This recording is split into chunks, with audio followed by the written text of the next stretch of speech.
Hello बच्चों, good morning good morning good morning. कैसे हो आप लोग? Welcome to the amazing class. तो कैसे, एक बार जल्दी से कमेंट में बता दीजिए आप लोग, सब लोग ठीक है? और कोई हाँ, this is the last lecture. Yes, this is the last lecture and इसके बाद आप लोग टाटा बाय बाय कह सकते हैं, क्योंकि मोस्ट प्रोबेबली या तो कल मैं अमाइंस लगाऊंगा या तो मैं रिकॉर्डेड दूंगा। वो जो भी होगा आज शाम तक पता चलेगा। तो इसलिए क्योंकि अमाइंस जो है वो एक ही बार में हो जाता है। बहुत ही रिपीटेटिव रिएक्शंस हैं जो हमने ऑलरेडी सब पढ़ रखा है ना। आज वाले में भी आप देखोगे बहुत रिपीटेटिव रिएक्शंस हैं, हमने सब पढ़ रखा है। बस हमें उसको करते रहना आगे की तरफ। 2 बार 3 बार 4 बार क्वेश्चंस डिफरेंट कर लेना है, मैकेनिज्म सुन लेना है, पॉइंट सुन लेना है। बस वही है, रिपीटेटिव रिएक्शंस हैं आज वाले में भी और कल वाले में भी। Good morning good morning. तो बड़ा अच्छा सफर रहा आपके साथ मेरा और मजा आया। लास्ट ईयर मैं अपने लाइफ के बहुत टफेस्ट फेज में था। ऑलमोस्ट इस कगार पे था कि सब कुछ खत्म हो जाएगा। और वहां से मैंने आपके साथ वो जर्नी स्टार्ट की है। बहुत मजेदार जर्नी रही है, बहुत हार्ड वर्किंग जर्नी रही है।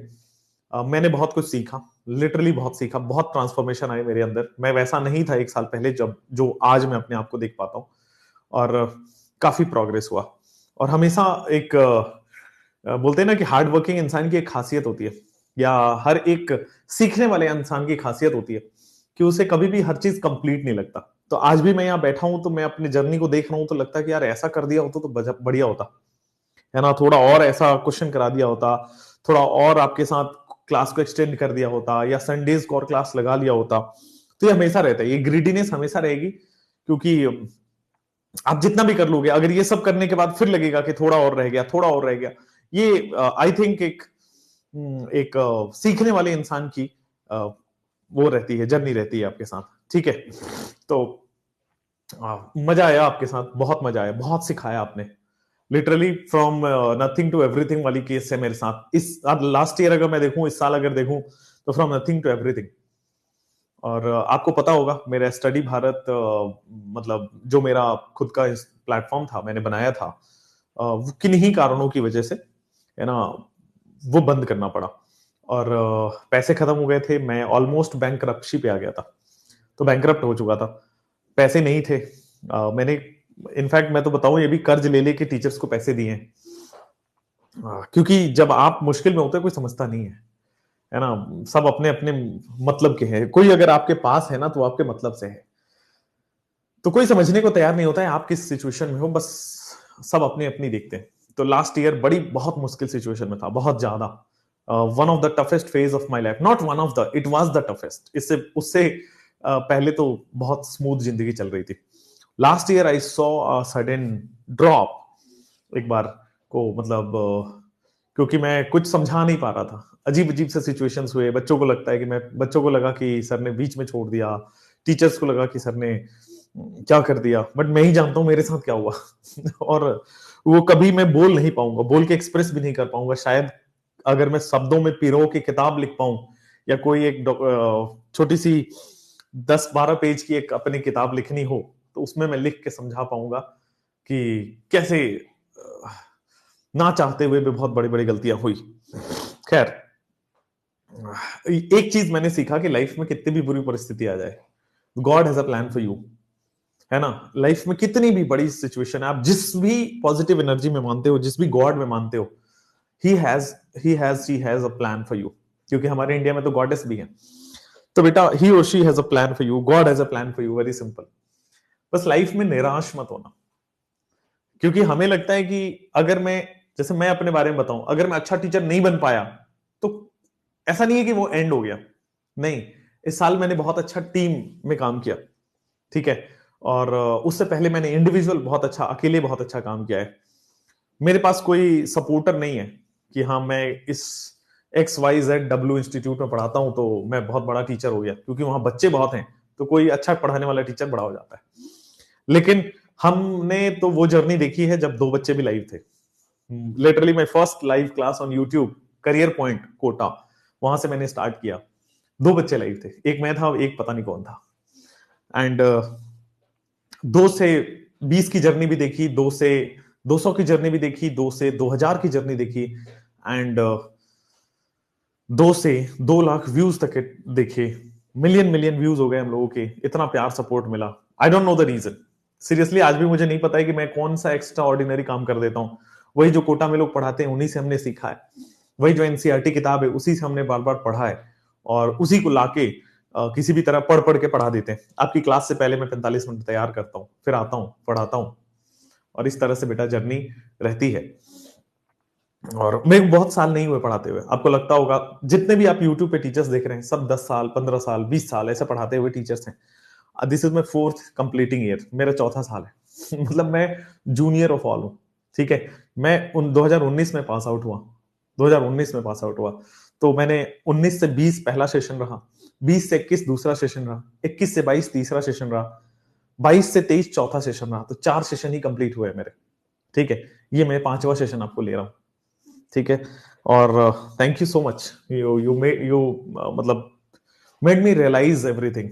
बहुत सारी चीजें इस बार मैंने सीखी, और आपने भी सीखा होगा, ये मैं दावा करता हूं आपसे, ठीक है। Thank you everyone, thank you everyone for the best wishes और स्मार्ट वन शॉट। और एक और चीज मैं बता दूं, शायद आपके पास नहीं आया होगा, मैं बहुत अच्छे टर्म्स में संकल्प से मेरा इस साल तक ही नाता है। संकल्प से मैं अपना डिसोसिएशन अनाउंस कर रहा हूं। आगे संकल्प में मैं नहीं रहूंगा, बट संकल्प को बेस्ट विशेष। संकल्प में बहुत मेहनत लगी है, बहुत अच्छे टर्म्स में, मतलब कंपनी को बता के कंपनी भी खुश है, मैं भी खुश हूं, और दोनों साइड से म्यूचुअल। जैसे होता है ना कि दो भाई जब बड़े हो जाते हैं तो कहते हैं कि यार घर अलग हो जाए तो अच्छे से रह पाएंगे, तो उसको कोई ऐसा नहीं कहते कि हाँ हमने झगड़ लिया, हमने लड़ाई कर ली। बट एक अनाउंसमेंट है कि संकल्प और हमने साथ में 0 से शुरुआत किया था। संकल्प और मैं दोनों बड़े भाई हो चुके हैं अब, और दोनों बड़े भाई अब एक घर में नहीं रह सकते, और इस वजह से एक बहुत अच्छे रिश्ते के साथ, बहुत अच्छी याद के साथ, बहुत अच्छे हैप्पी मोमेंट्स के साथ मैं अपना डिसोसिएशन अनाउंस करता हूं।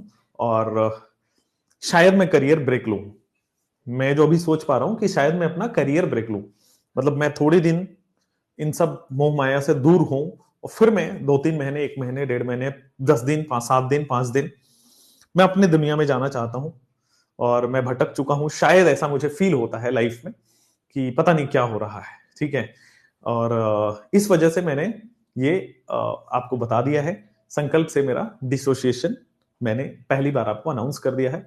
बस ये याद रखना कि 2 बड़े भाई अब एक घर में नहीं रह सकते हैं, यही सीन है। बट दोनों भाई खुश रहेंगे। संकल्प को मैं देखना चाहता हूं इंडियाज बिगेस्ट बच्चों वाला प्लेटफॉर्म, और इंडिया का सबसे ज्यादा सर्विंग प्लेटफॉर्म, सबसे ज्यादा बच्चों को भला करे, सबसे ज्यादा नीट और जेई के डॉक्टर्स बने यहां से। और this is what I wanted to say, ठीक है बच्चों, ये रहा। और बहुत क्यों का कोई रीजन नहीं है, मतलब बच्चे पूछना चाह रहे हैं क्यों, नहीं कुछ रीजन नहीं है। मुझे अपने करियर को थोड़ा सा अभी स्लो करना है। मैं बहुत ज्यादा इंडल्ज हो गया हूं, ना फैमिली को टाइम दे पा रहा हूं, ना मेरी पर्सनल लाइफ बची है, और आई एम वेरी ब्रेन में बहुत अजीब अजीब से थॉट चल रहे होते हैं। तो वैसा है कि भाई अभी थोड़ा सा स्टॉप लेंगे, थोड़ा सा रुकेंगे जिंदगी में, थोड़ा सा स्लो डाउन होंगे, और फिर आगे की जर्नी को स्टार्ट करेंगे। मैं थोड़े दिन पहाड़ों में रह के, थोड़ा सा एकांत में रह के, थोड़ा मेडिटेट करके, I want to take out something from the inner thing कि एक्चुअल में क्या है। I want to find my own world.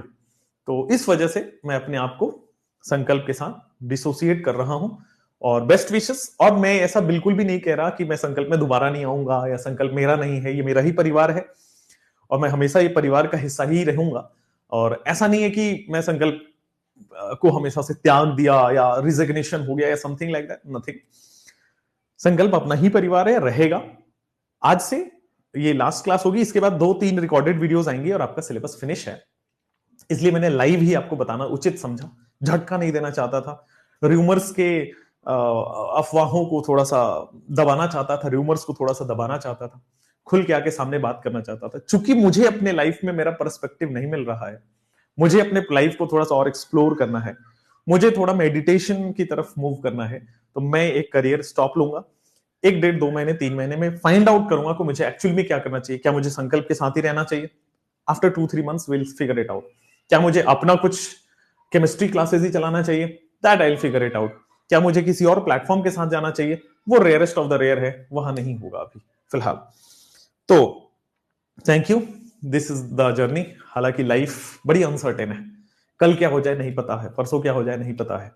तो मैंने यहाँ पे एक छोटी सी अनाउंसमेंट दी है, बट एक बात यहां से सिखाऊंगा बच्चों आपको। बहुत कुछ सिखाया ही है, टीचर का रोल ही वही होता है, रिस्पॉन्सिबिलिटी वही होती है कि मैं आपको हर चीज नई चीजें सिखाऊं। तो केमिस्ट्री तो सिखाते ही रहते हैं, पिछले 7-8 महीने से सिखा रहे हैं। और एक चीज और सिखाऊंगा कि लाइफ में घबराना मत। आप एक एग्जाम की तैयारी कर रहे हो, सब लोगों को ये होता है कि मैं डॉक्टर बन जाऊं। बनो या ना बनो, आप एक बहुत मेहनती मेहनती इंसान बन चुके हो। आपको इस बात का पता लग गया है कि हार्डवर्क करने से दुनिया की हर सक्सेस को पाया जा सकता है, किसी भी फील्ड में। जरूरी नहीं कि डॉक्टर बन के ही आप खुश हो पाए या जिंदगी आपकी बेहतर हो पाए। कुछ लोग डॉक्टर नहीं बन के आईएएस बनते बाद में, क्योंकि उनको वो मंत्र पता लग गया, वो की टू द सक्सेस पता लग गया है कि hard work is the key to success. ठीक है? तो जो ये लाइफ वो होती है ना कि मैं सिलेक्शन दूंगा, ये दूंगा, वो दूंगा, उससे बेटर है बच्चे मैं ये आपको ये सिखा दूं कि hard work is the key to success. Hard work है तो सब सॉर्टेड है। ठीक है बच्चों, thank you so much, good luck लिख रहे हैं लोग। आप लोगों का प्यार मोहब्बत इतना रहा है ना कि मैं एक बहुत toughest phase of the life से निकल पाया। ठीक है? मेरे लिए लास्ट ईयर पढ़ाना इतना ही जरूरी था। पढ़ाना is like a drug for me. अगर मैं लास्ट ईयर नहीं पढ़ा रहा होता ना तो शायद आज नहीं जान रहे होते आप मुझे। ठीक है? और देखते हैं आगे जाके क्या डिसीजंस होते हैं। मैंने अपना पर्सनल डिसीजन आपको बताया है, और पर्सनल डिसीजन ही मैंने बाकी संकल्प के जितने भी स्टेक होल्डर्स हैं उनको भी बता दिया है। थैंक यू सो मच बच्चों यहां तक के लिए, और मिलते रहेंगे आगे। एक करियर ब्रेक के बाद में अपना स्टार्ट करूंगा, क्योंकि मुझे अभी आई एम इन डाइल्यूजन, मुझे क्या करना है मुझे खुद ही नहीं समझ आ रहा है। तो मुझे इस दुनिया से थोड़ा सा ब्रेक लेना है, then I'll come back, then I'll start, and then I'll announce something, then I'll let you know what I am doing. Most probably शायद मैं किसी सिस्टम का पार्ट नहीं बनूंगा, है ना, क्योंकि बार बार सिस्टम के पार्ट बनने से ही प्रॉब्लम हो रही है। तो मैं खुद का ही कुछ आपको फिगर आउट करके बता दूंगा। ठीक है बच्चों, thank you so much, all the best बच्चों आपको भी। स्मार्ट वन शॉट का क्या होगा बच्चों, रियली सॉरी, ये हमारी कुछ दिक्कतों की वजह से आपको स्मार्ट वन शॉट सहना पड़ा, स्मार्ट वन शॉट की चीजें सहनी पड़ी। Really sorry for that. पर सुधांशु सर, मैं आपको बता नहीं सकता, मैं मेरे से बहुत बेहतरीन टीचर है, फैंटास्टिक टीचर है सुधांशु सर। जैसे अपने अपने परिवार में एक वो भी है, सुभाष सर है। मतलब मैं पढ़ाता हूं लेकिन वो बहुत अच्छा पढ़ाते हैं दोनों ही। तो इसीलिए स्मार्ट वन शॉट को सुधांशु सर कंटिन्यू कर रहे हैं, इसीलिए जो संजीवनी के लेक्चर्स हैं उसको सुभाष सर कंटिन्यू कर रहे हैं। ठीक है? And both are the fantastic teacher, fantastic. मतलब मैं अपनी गारंटी उनको उनके लिए बता सकता हूं कि दे आर द फैंटास्टिक। वो जो भी कर रहे हैं, जो भी पढ़ा रहे हैं, एकदम टू द पॉइंट आपके लिए पढ़ा रहे हैं। ठीक है? तो please do support to all the teachers. ठीक है बच्चों, चलिए, थैंक यू, बाय। अभी बाय नहीं करेंगे, अभी चैप्टर को पढ़ेंगे, है ना। मैं ऐसे क्लोजिंग स्टेटमेंट में आ गया था, सॉरी। चलिए, हाँ, अब हो गया। ये इमोशनल स्पीच में तैयार करके आया था याद करके आया था, भूल ना जाऊं इसलिए पहले ही बोल दिया। चलिए, माहौल को लाइट करते हैं, लेट्स स्टडी। जब आप पढ़ते हो ना तो सब भूल जाते हो, तो एनर्जी वापस लाते हैं और पढ़ाई पे फोकस करते हैं। स्टार्ट करते हैं। आज का ये लास्ट लेक्चर है, इसलिए मैंने आपको सही उचित किया है, मुझे लगता है। चैट को प्राइवेट कर दिया जाए, हाँ, वरना बात ही होती रहेगी। सही बोल रहा हूं? चलिए, एनसीईआरटी पढ़ लेंगे, आपके क्वेश्चन दिए हुए लगा लेंगे। थैंक यू यार, थैंक यू। बट आप पढ़ लीजिए, कोई भी टीचर पढ़ा रहा है, ऑल टीचर्स आर बेस्ट, जरूर पढ़िए। चलो बच्चा, आज हमें कार्बोक्सिलिक एसिड पढ़ना है। छोटा सा चैप्टर है कार्बोक्सिलिक एसिड। रिपीटेटिव रिएक्शन है इसमें, डोंट वरी। रिपीटेटिव रिएक्शन है इसमें, डोंट वरी। आई तो अब हम आते हैं इंट्रोडक्शन ऑफ कार्बोक्सिलिक एसिड पे। कार्बोक्सिलिक एसिड की इंट्रोडक्शन की हम बात करेंगे, उसके एसिडिक नेचर की, और उसमें जो कार्बोक्सिल ग्रुप है उसकी बात करेंगे। दो स्टेटमेंट, दो पॉइंट यहां पे आएगा। फिर हम कुछ आईयूपीएसी कंपाउंड्स का नोमेनक्लेचर जो एनसीईआरटी में दिया हुआ है वो करेंगे। फिर हमने बहुत छोटा सा मेथड ऑफ प्रिपरेशन पढ़ने वाले हैं, वो करेंगे। एंड केमिकल रिएक्शन, तो इसमें कार्बोक्सिलिक एसिड आज पूरा फिनिश हो जाएगा। आइए स्टार्ट करते हैं introduction of the carboxylic acid. तो मुझे बताओ कार्बोक्सिलिक एसिड का जो फंक्शनल ग्रुप है वो आप कैसे लिखते हो? How do you right the carboxylic acid का फंक्शनल ग्रुप? तो ये जो चैप्टर है उसका फंक्शनल ग्रुप होता है carbon double bond O, C double bond O और OH। क्या यही होता है? क्या यही कार्बोक्सिलिक एसिड का फंक्शनल ग्रुप है? राइट। अब इसमें दो चीजें आपने पहले पढ़ा था बच्चों कि इसमें कार्बोनिल भी है। एल्डिहाइड और कीटोन चैप्टर में आपने कार्बोनिल ही तो पढ़ा था। ये C double bond O carbonyl ही तो है, प्लस इसमें बेटा हाइड्रोक्सिल ग्रुप जुड़ा हुआ है। कार्बोनिल ग्रुप जुड़ा है प्लस इसमें बच्चे हाइड्रोक्सिल ग्रुप जुड़ा है, यही तो कार्बोक्सिलिक एसिड है। कार्बोक्सिलिक एसिड फंक्शनल ग्रुप में क्या यहां पे देखोगे तो कार्बोनिल ग्रुप जुड़ा हुआ है, बिल्कुल सही है, कार्बोनिल ग्रुप जुड़ा हुआ है। क्या इसमें बेटा कार्बोक्सिलिक एसिड में कार्बोनिल ग्रुप जुड़ा हुआ है, और दूसरा आपके पास देखोगे तो क्या हाइड्रोक्सिल ग्रुप जुड़ा हुआ है। कार्बोनिल ग्रुप और हाइड्रोक्सिल ग्रुप आपके पास जुड़ा हुआ है, कार्बोनिल ग्रुप और हाइड्रोक्सिल ग्रुप। क्लियर? अब आ जाओ तो कार्बोनिल ग्रुप और हाइड्रोक्सिल ग्रुप जुड़ा हुआ है, इसी वजह से ये जो C डबल बॉन्ड OH है इसी दोनों को मिला के मैं कार्बोक्सिल ग्रुप कहता हूं। इसी दोनों को मिला के बच्चों कार्बोक्सिल ग्रुप कहता हूं, कार्बोक्सिल ग्रुप कहता हूं। तो कार्बोक्सिलिक एसिड उस कंपाउंड को, इस कंपाउंड के ग्रुप को बोलेंगे जिसमें कार्बोक्सिल ग्रुप हो। कार्बोक्सिलिक एसिड उस कंपाउंड के ग्रुप को बोलेंगे जिसमें कार्बोक्सिल ग्रुप हो, और कार्बोक्सिल ग्रुप कहां है? Carbonyl plus hydroxyl group is carboxyl group. Carbonyl plus hydroxyl group is carboxyl group. यहां तक ठीक है? चलिए, अब कार्बोक्सिलिक एसिड में कार्बोक्सिल ग्रुप होना चाहिए। दूसरा चीज, कार्बोक्सिलिक एसिड जो होता है ना, एसिडिटी इज हाई या फिर एसिडिक नेचर इज हाई। ये दूसरा पॉइंट कि कार्बोक्सिलिक एसिड का एसिडिक नेचर बच्चों हाई होता है। कार्बोक्सिलिक एसिड का एसिडिक नेचर आपका हाई होता है। कैसे? तो एसिडिक नेचर इसलिए हाई होता है क्योंकि हमने C double bond O OH पढ़ा। एसिडिक नेचर आप कैसे पता करते हो? तो सर एसिडिक नेचर आप पता करते हो H प्लस हटा दो। एसिडिक नेचर आप पता करते हो H प्लस हटा दो बेटा, क्या बन जाएगा? C double bond O O minus. H plus हटा दो, क्या बन जाएगा? C double bond O O minus. ये जो कार्बोक्सिलिक एसिड है इसमें H प्लस हटा दिया, क्या बन गया? C double bond O O minus. और ये क्या है बेटा आपके सामने? Equivalent resonating structure. ये क्या है आपके सामने? Equivalent resonating structure. तो C double bond O O minus में इक्विवेलेंट रेजोनेटिंग स्ट्रक्चर होने वाला है। बोलो क्लियर है? कोई प्रॉब्लम नहीं है? चूंकि इसमें इक्विवेलेंट रेजोनेटिंग स्ट्रक्चर है, देखो आप H प्लस हटाने के बाद इक्विवेलेंट रेजोनेटिंग स्ट्रक्चर आ रहा है, ये डिनोट कर रहा है कि हमारे पास स्टेबल अनाइन आ रहा है। ये डिनोट कर रहा है कि हमारे पास स्टेबल एनाइन आ रहा है। ध्यान दो, कार्बोक्सिलिक एसिड में से H प्लस हटा दिया, H प्लस हटाए तो यहां पे माइनस बनाए, और माइनस है तो इक्विवेलेंट रेजोनेटिंग स्ट्रक्चर है, और इक्विवेलेंट रेजोनेटिंग स्ट्रक्चर तो बच्चों क्या हो गया? स्टेबल अनाइन है। तो ऐसा कोई फंक्शनल ग्रुप जिसके स्टेबल अनाइन बन रहा है वो हाईली एसिडिक होता है। ऐसा कोई फंक्शनल ग्रुप जिसमें स्टेबल अनाइन आता है बेटा, उसमें उसका एसिडिक कैरेक्टर हाई होता है। एकदम ठीक है? समझ में आया? सर सारे इंस्टीट्यूट से टीचर लेफ्ट हो रहे हैं, ये बहुत बड़ा वो भी होता है, टाइम भी होता है बच्चों।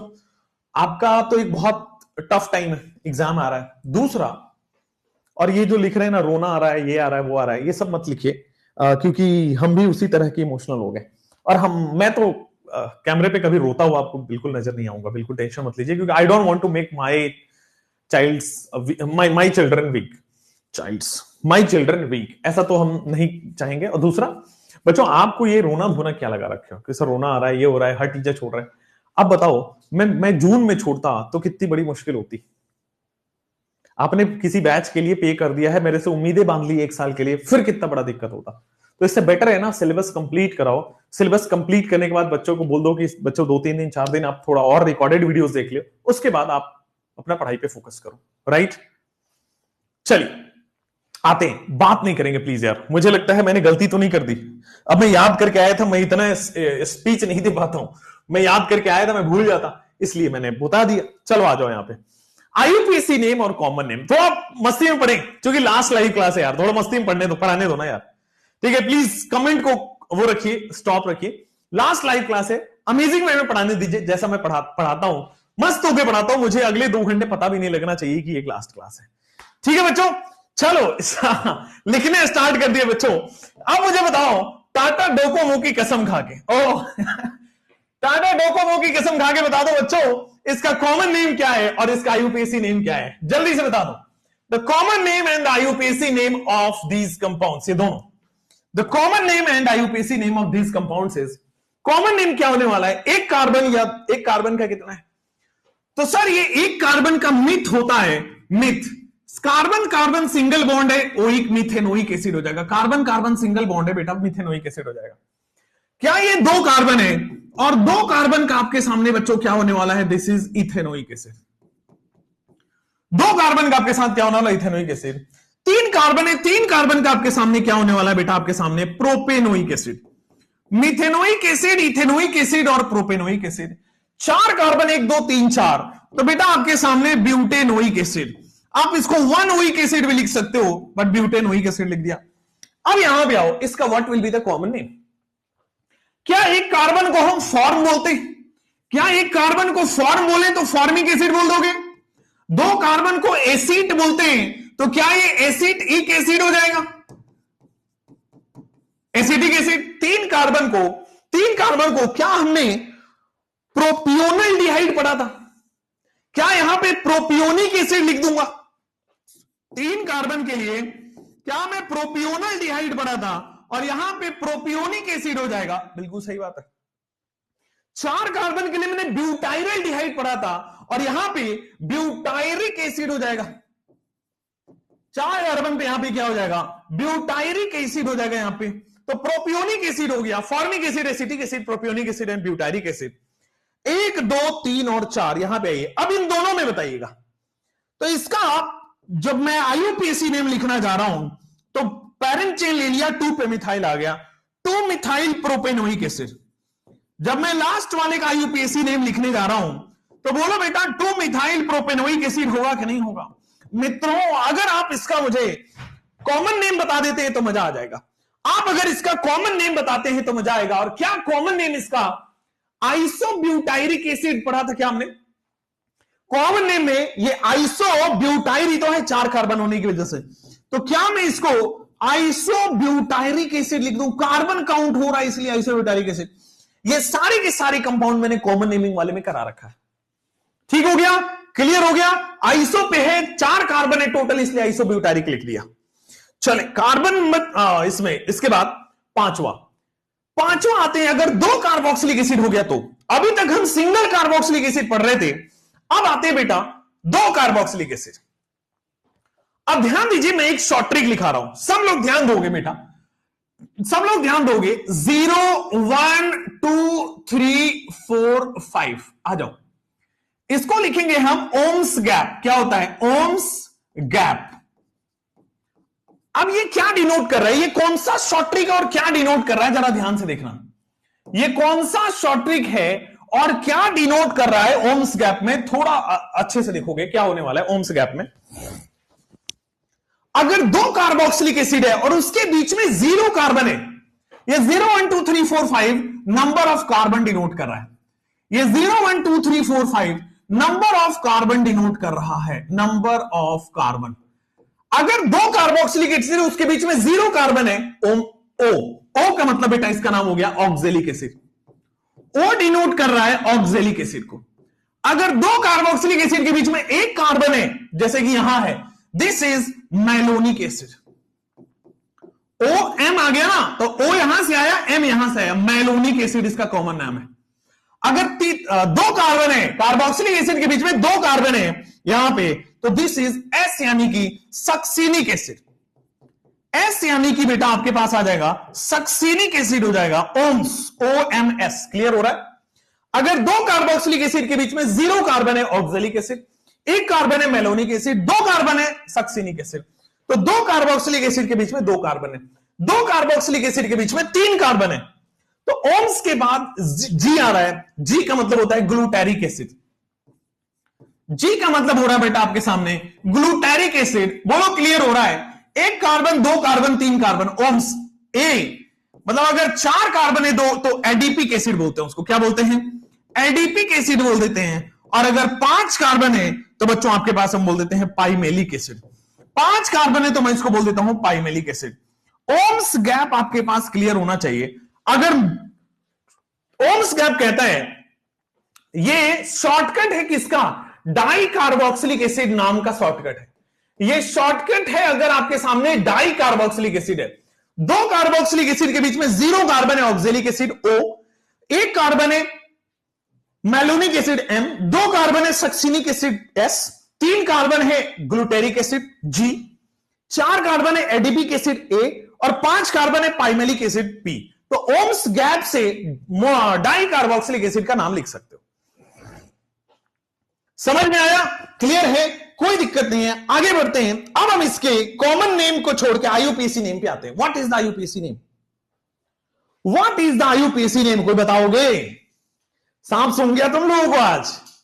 क्या हो गया ऐसा? सब याद करना है बेटा। शॉर्ट ट्रिक इसीलिए बनाया है कि अगर डाई कार्बोक्सिलिक एसिड में 0 कार्बन आ रहा है, ohms gap, oxalic acid, malonic acid, succinic acid, glutaric acid, adipic acid, pimelic acid.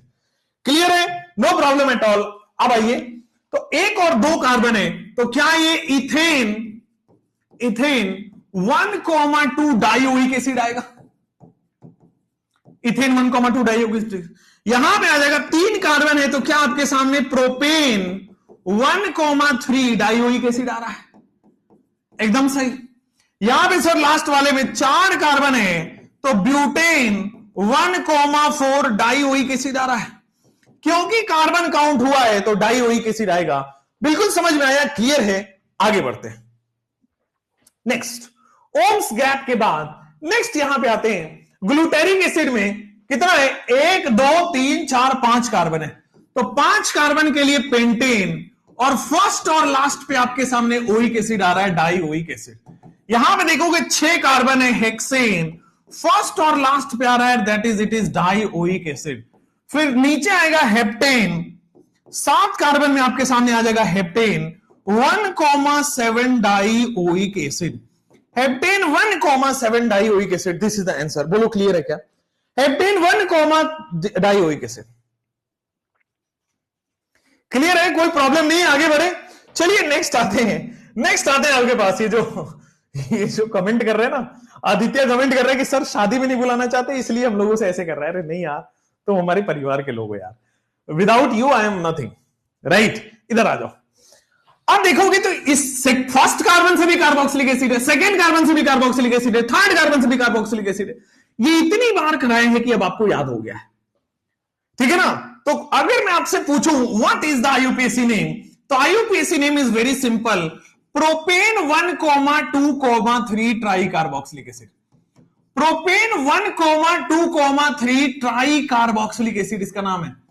Propane 1 2 3 try carboxylic acid इसका नाम है। बोलो क्लियर? कोई प्रॉब्लम तो नहीं है? चलो अब कॉमन नेम की बात कर लेते हैं। प्रोपेन 1 2 3 ट्राई कार्बोक्सिलिक एसिड, इसका कॉमन नेम क्या होगा? What is the common name of this? कोई सोच के बताओ। इसका बताया हुआ है, लिखवाया भी हुआ है बेटा। इसको हम बोलते हैं कार्बैलिक एसिड। ठीक है ना? इसको हम क्या बोलते हैं? कार्बैलिक, कार्बैलिक एसिड, या फिर इसको ट्राई कार्बैलिक एसिड भी बोला जाता है। लिखवाया हुआ था, याद होना चाहिए था। कॉमन नेमिंग वाले में लिखवाया हुआ है ट्राई कार्बैलिक एसिड। ठीक है? एक कार्बैलिक एसिड और ट्राई कार्बैलिक एसिड आ गया है। चलो अब जैसे हम यहां जाते हैं, अगेन फर्स्ट पे COOH है, सेकंड पे COOH है, थर्ड पे COOH है, तो नंबरिंग तो अभी भी वैसे ही होगी। बट इसमें क्या हो गया? 2 पे हाइड्रोक्सी आ गया, बस नथिंग डिफरेंस। 2 पे OH ग्रुप आ गया, 2 hydroxy, propane 1 2 3 try carboxylic acid. 2 पे hydroxy, propane 1 2 3 try carboxylic acid. Propane 1 2 3 try carboxylic acid, 2 hydroxy propane 1 2 3 try carboxylic acid. अब जैसे यहां पे आओ, 2 हाइड्रोक्सी, इसको बोलते हैं सिट्रिक एसिड। कल ही पढ़ा था सिट्रिक एसिड वाला कौन सा था? बेनेडिक्ट था या फेलिंग था? फेलिंग में टार्टरिक एसिड का था और बेनेडिक्ट में सिट्रिक एसिड का था। कल ही हमने पढ़ा था। बहुत बढ़िया। अब ये वाला, ये तो बड़ी आसान है। इसका कॉमन नेम और आईयूपीएसी नेम सेम है, बेंजोइक एसिड। इसका कॉमन नेम और आईयूपीएसी नेम सेम है, this is nothing but it is benzoic acid. तो बेंजोइक एसिड और बेंजोइक एसिड हो चुका है, आगे बढ़ सकते, आगे बढ़ सकते हैं। बेंजोइक एसिड और बेंजोइक एसिड हो चुका है, आगे बढ़ सकते हैं। यहां पे आओ, ये क्या हो रहा है, एक कार्बन और सॉरी कार्बोक्सिलिक एसिड को प्रायोरिटी मिलेगी 2 कार्बन, यहां ठीक है, कोई दिक्कत नहीं है, आगे बढ़ सकते हैं। जल्दी से बोलो, क्या 2 पे फिनाइल इथेनोइक एसिड आ रहा है? क्या आपके पास सब्स्टिट्यूएंट दिखना है 2 पे फिनाइल और आपके सामने 2 कार्बन है, तो इथेन इथेनोइक एसिड, इथेन 1ओइक एसिड लिखो या इथेनोइक एसिड लिखो। अगर मैं आईयूपीएसी नेम लिखने जाऊं, आईयूपीएसी तो लिख दिया, कॉमन नेम लिखने जाऊं तो क्या करोगे? क्या आपके सामने 2 कार्बन को हम एसिटिक एसिड बोलते हैं? अगर ये ना रहे तो क्या ये एसिटिक एसिड है, और अगर ये है तो फिनाइल एसिटिक एसिड हो जाएगा। भाई अगर मैंने बेंजीन छुपा दिया तो इट इज एसिटिक एसिड, अगर नहीं है तो it is phenyl acetic acid. बोलो क्लियर है कि नहीं क्लियर है? 2 phenyl ethanoic acid and it is phenyl acetic acid. बोलो क्लियर है, हाँ या ना, जल्दी से बोल दो। समझ में आया है, क्लियर है? मत जाओ वीटी सर, सिलेक्शन नहीं होगा विदाउट, अरे नहीं, please don't say like this. आपने मेहनत करी और अपने मेहनत की कदर करो। अब आ जाओ बेटा, मेथड ऑफ प्रिपरेशन पे जाते हैं। Next will be the method of preparation. अब आते हैं बच्चों, मेथड ऑफ प्रिपरेशन क्या होने वाला है, कैसे कैसे होने वाला है, आइए देखते हैं मेथड ऑफ प्रिपरेशन में। सबसे पहले आते हैं मेथड ऑफ प्रिपरेशन, हमने ऑलरेडी पढ़ा हुआ है, दोबारा रिपीट कर रहे हैं। मुझे बताओ, कार्बोक्सिलिक एसिड एल्कीन से बनाना चाहते हैं, सोच के बताना, कार्बोक्सिलिक एसिड में एल्कीन से बनाना चाहता हूं, कैसे बनेगा? और दूसरा, कार्बोक्सिलिक एसिड में एल्काइन से बनाना चाहता हूं, कैसे बनेगा? पहला बात, एल्कीन से भी बनाना है और दोनों का सेम है, दोनों का सेम है, बस ये तरीका मैंने एल्डिहाइड में भी बताया था, इसलिए दोबारा आपसे पूछ रहा हूं।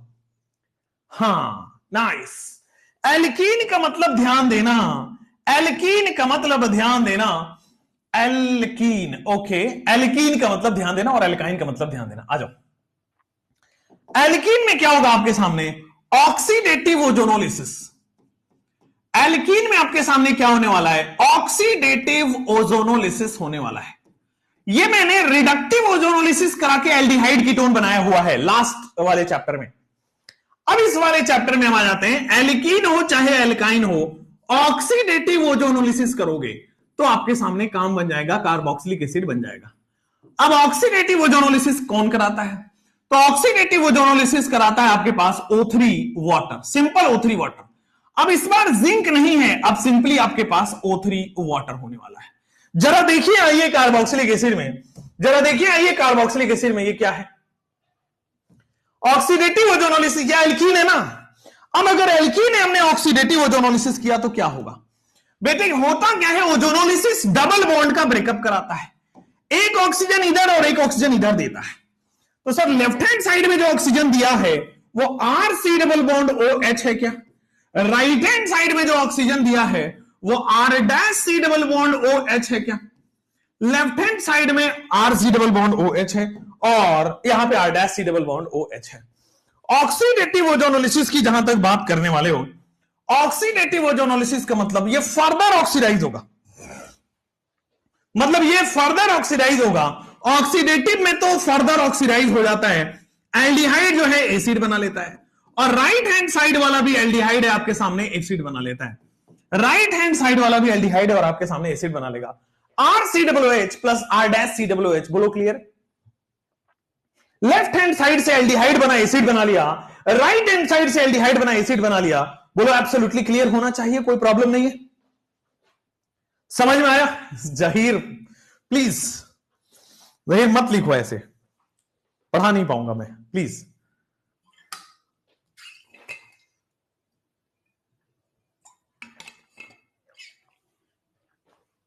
बीच रास्ते में नहीं छोड़ रहे हैं अनुपम यादव जी, सिलेबस कंप्लीट करा के छोड़ रहे हैं, ठीक है। यहां पे आइए कि जैसे ही आप जाओगे CONK-4 अगर है आपके सामने। अच्छा, नेक्स्ट एक और चीज मान लो कि सर ऑक्सीडेटिव ओजोनोलिसिस से भी कार्बोक्सिलिक एसिड बनेगा। मान लो अगर आपके सामने स्ट्रॉन्ग ऑक्सीडाइजिंग एजेंट डाल दो, कंसंट्रेटेड KMnO4, ठीक है ना। अगर आप वेरी स्ट्रॉन्ग ऑक्सीडाइजिंग एजेंट डालते हो तो भी बेटा ओजोनोलिसिस ही होता है, तो भी बेटा आपके सामने ओजोनोलिसिस ही होता है ना, कोई प्रॉब्लम नहीं है। तो भी बच्चों आपके सामने, तो देखो यहां पे ये भी सेम प्रोसेस को फॉलो करेगा और आपके सामने प्रोडक्ट देके चला जाएगा। ये डबल बॉन्ड टूटेगा, ऑक्सीजन ऑक्सीजन बन जाएगा। क्या होगा? ये डबल बॉन्ड टूटेगा और आपके सामने एक लेफ्ट में ऑक्सीजन और राइट में ऑक्सीजन हो जाएगा। डबल बॉन्ड टूटेगा, लेफ्ट में ऑक्सीजन और राइट में ऑक्सीजन हो जाएगा। R C double bond O H, right में ऑक्सीजन होगा R dash C double bond O H. बेटा बेटा बेटा होगा क्या आपके सामने? फर्दर और ऑक्सीडाइज होगा R C double bond O O H, और फर्दर जब ऑक्सीडाइज होगा राइट हैंड साइड से तो R dash C double bond O O H. Left hand side से R C double O H और राइट हैंड साइड से R dash C double O H. बोलो clear है? चलो, तो अब आपके सामने आ गया है, जैसे मान लो ये रहा, एल्काइन की ऑक्सीडेटिव कराओगे तो क्या होगा? एल्काइन की ऑक्सीडेटिव कराओगे, ऑलरेडी डिस्कस्ड है, बस हम एक बार रिपीट कर रहे हैं। एल्काइन की ऑक्सीडेटिव ओजोनोलिसिस करोगे तो क्या होता है? सर एल्काइन में जब आप ऑक्सीडेटिव करते हो तीनों बॉन्ड टूट जाता है। तीनों बॉन्ड टूटेगा तो इधर से कार्बोक्सिलिक एसिड बनेगा R C double bond O O H, और राइट हैंड साइड से भी बनेगा that is H C double bond O O H. एक ही कार्बन है। अच्छा, H C double bond O H, formic acid जो है फर्दर CO2 प्लस वाटर में टूट जाता है। ठीक है, तो ये हमने ऑलरेडी किया हुआ है, और जो साइक्लोबेंजीन और साइक्लोहेक्सेन और बेंजीन वाले कह रहे हैं बेटा हम ऑलरेडी कर चुके हैं, उसको दोबारा रिपीट करने की जरूरत नहीं है। समझ में आ गया है? क्लियर है? अब आ जाओ next is oxidative ozonolysis of alkyne के बाद नेक्स्ट आते हैं आपके सामने।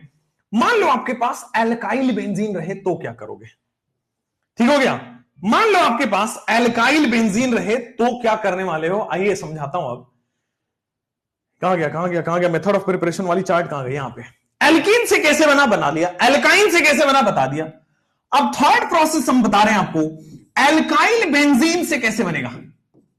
थर्ड प्रोसेस मैं आपको बता रहा हूं, एल्काइल बेंजीन कैसे बनेगा। तो बेटा एल्काइल बेंजीन कैसे बनेगा उसकी मैं बात चर्चा कर देता हूं। एल्काइल बेंजीन कैसे बनेगा, तो यहां पे आ जाओ। अब आपके पास एल्काइल बेंजीन बनने का बड़ा सिंपल तरीका है। एल्काइल बेंजीन बनाना है तो आप स्ट्रॉन्ग ऑक्सीडाइजिंग एजेंट डाल दो। एल्काइल बेंजीन बनाना है तो आपके सामने स्ट्रॉन्ग ऑक्सीडाइजिंग एजेंट डाल दो। स्ट्रॉन्ग ऑक्सीडाइजिंग एजेंट का मतलब क्या हुआ? देखो, ऐसा एल्काइल बेंजीन जिसमें must have at least 1 alpha H, ऐसा एल्काइल बेंजीन जिसमें कम से कम एटलीस्ट 1 अल्फा एच हो, must have at least 1 alpha H. Alkyl benzene जिसमें कम से कम 1 अल्फा एच हो। अब स्ट्रॉन्ग ऑक्सीडाइजिंग एजेंट क्या होगा? तो स्ट्रॉन्ग ऑक्सीडाइजिंग एजेंट आपके पास हो जाएगा H प्लस KMnO4। ठीक है, या फिर आप ऐसा लिखो H प्लस K2Cr2O7, यह भी स्ट्रॉन्ग ऑक्सीडाइजिंग एजेंट है। या फिर आप क्या दे सकते हो, KMnO4 या तो एसिडिक में, KMnO4 या तो बेसिक में, या KMnO4 न्यूट्रल मीडियम में। KMnO4 या तो एसिडिक में, या तो बेसिक में, या तो न्यूट्रल में आपके पास काम हो जाएगा। ठीक है, KMnO4 आपके सामने आ जाएगा H plus K2Cr2O7 strong oxidizing agent, और KMnO4 ये हो गया आपके सामने। क्लियर है? स्ट्रॉन्ग ऑक्सीडाइजिंग एजेंट आपके सामने सीधा सीधा एसिड में कन्वर्ट कर देता है, और ये एनसीईआरटी का है। एल्काइल बेंजीन का मतलब समझना, एल्काइल बेंजीन का मतलब मिथाइल बेंजीन की बात कर रहा है वो, मिथाइल बेंजीन की बात कर रहा है वो। जैसे ये CH3 हो गया, ये मिथाइल बेंजीन है। आपके सामने ये भी एल्काइल बेंजीन हुआ, this is the benzene, this is the benzene, और आपके सामने आएगा CH3 की जगह CH2CH3। Again this is the alkyl benzene. Next आपके सामने आएगा, दिस इज आपके सामने बच्चों CH, एक तरफ इधर CH3 और एक तरफ इधर CH3। ऐसा एल्काइल बेंजीन जिसमें कम से कम 1 अल्फा एच हो, ऐसा एल्काइल बेंजीन जिसमें कम से कम 1 अल्फा एच हो। तो एल्काइल बेंजीन जिसमें कम से कम 1 अल्फा एच हो, वो आपको ऑक्सीडाइजिंग एजेंट की तरह काम कर जाएगा, स्ट्रॉन्ग। अब स्ट्रॉन्ग ऑक्सीडाइजिंग एजेंट पहली बार मैं इंट्रोड्यूस कर रहा हूं H2CrO4 क्रोमिक एसिड को। स्ट्रॉन्ग ऑक्सीडाइजिंग एजेंट बच्चों में पहली बार इंट्रोड्यूस कर रहा हूं H2CrO4 यानी कि क्रोमिक एसिड को।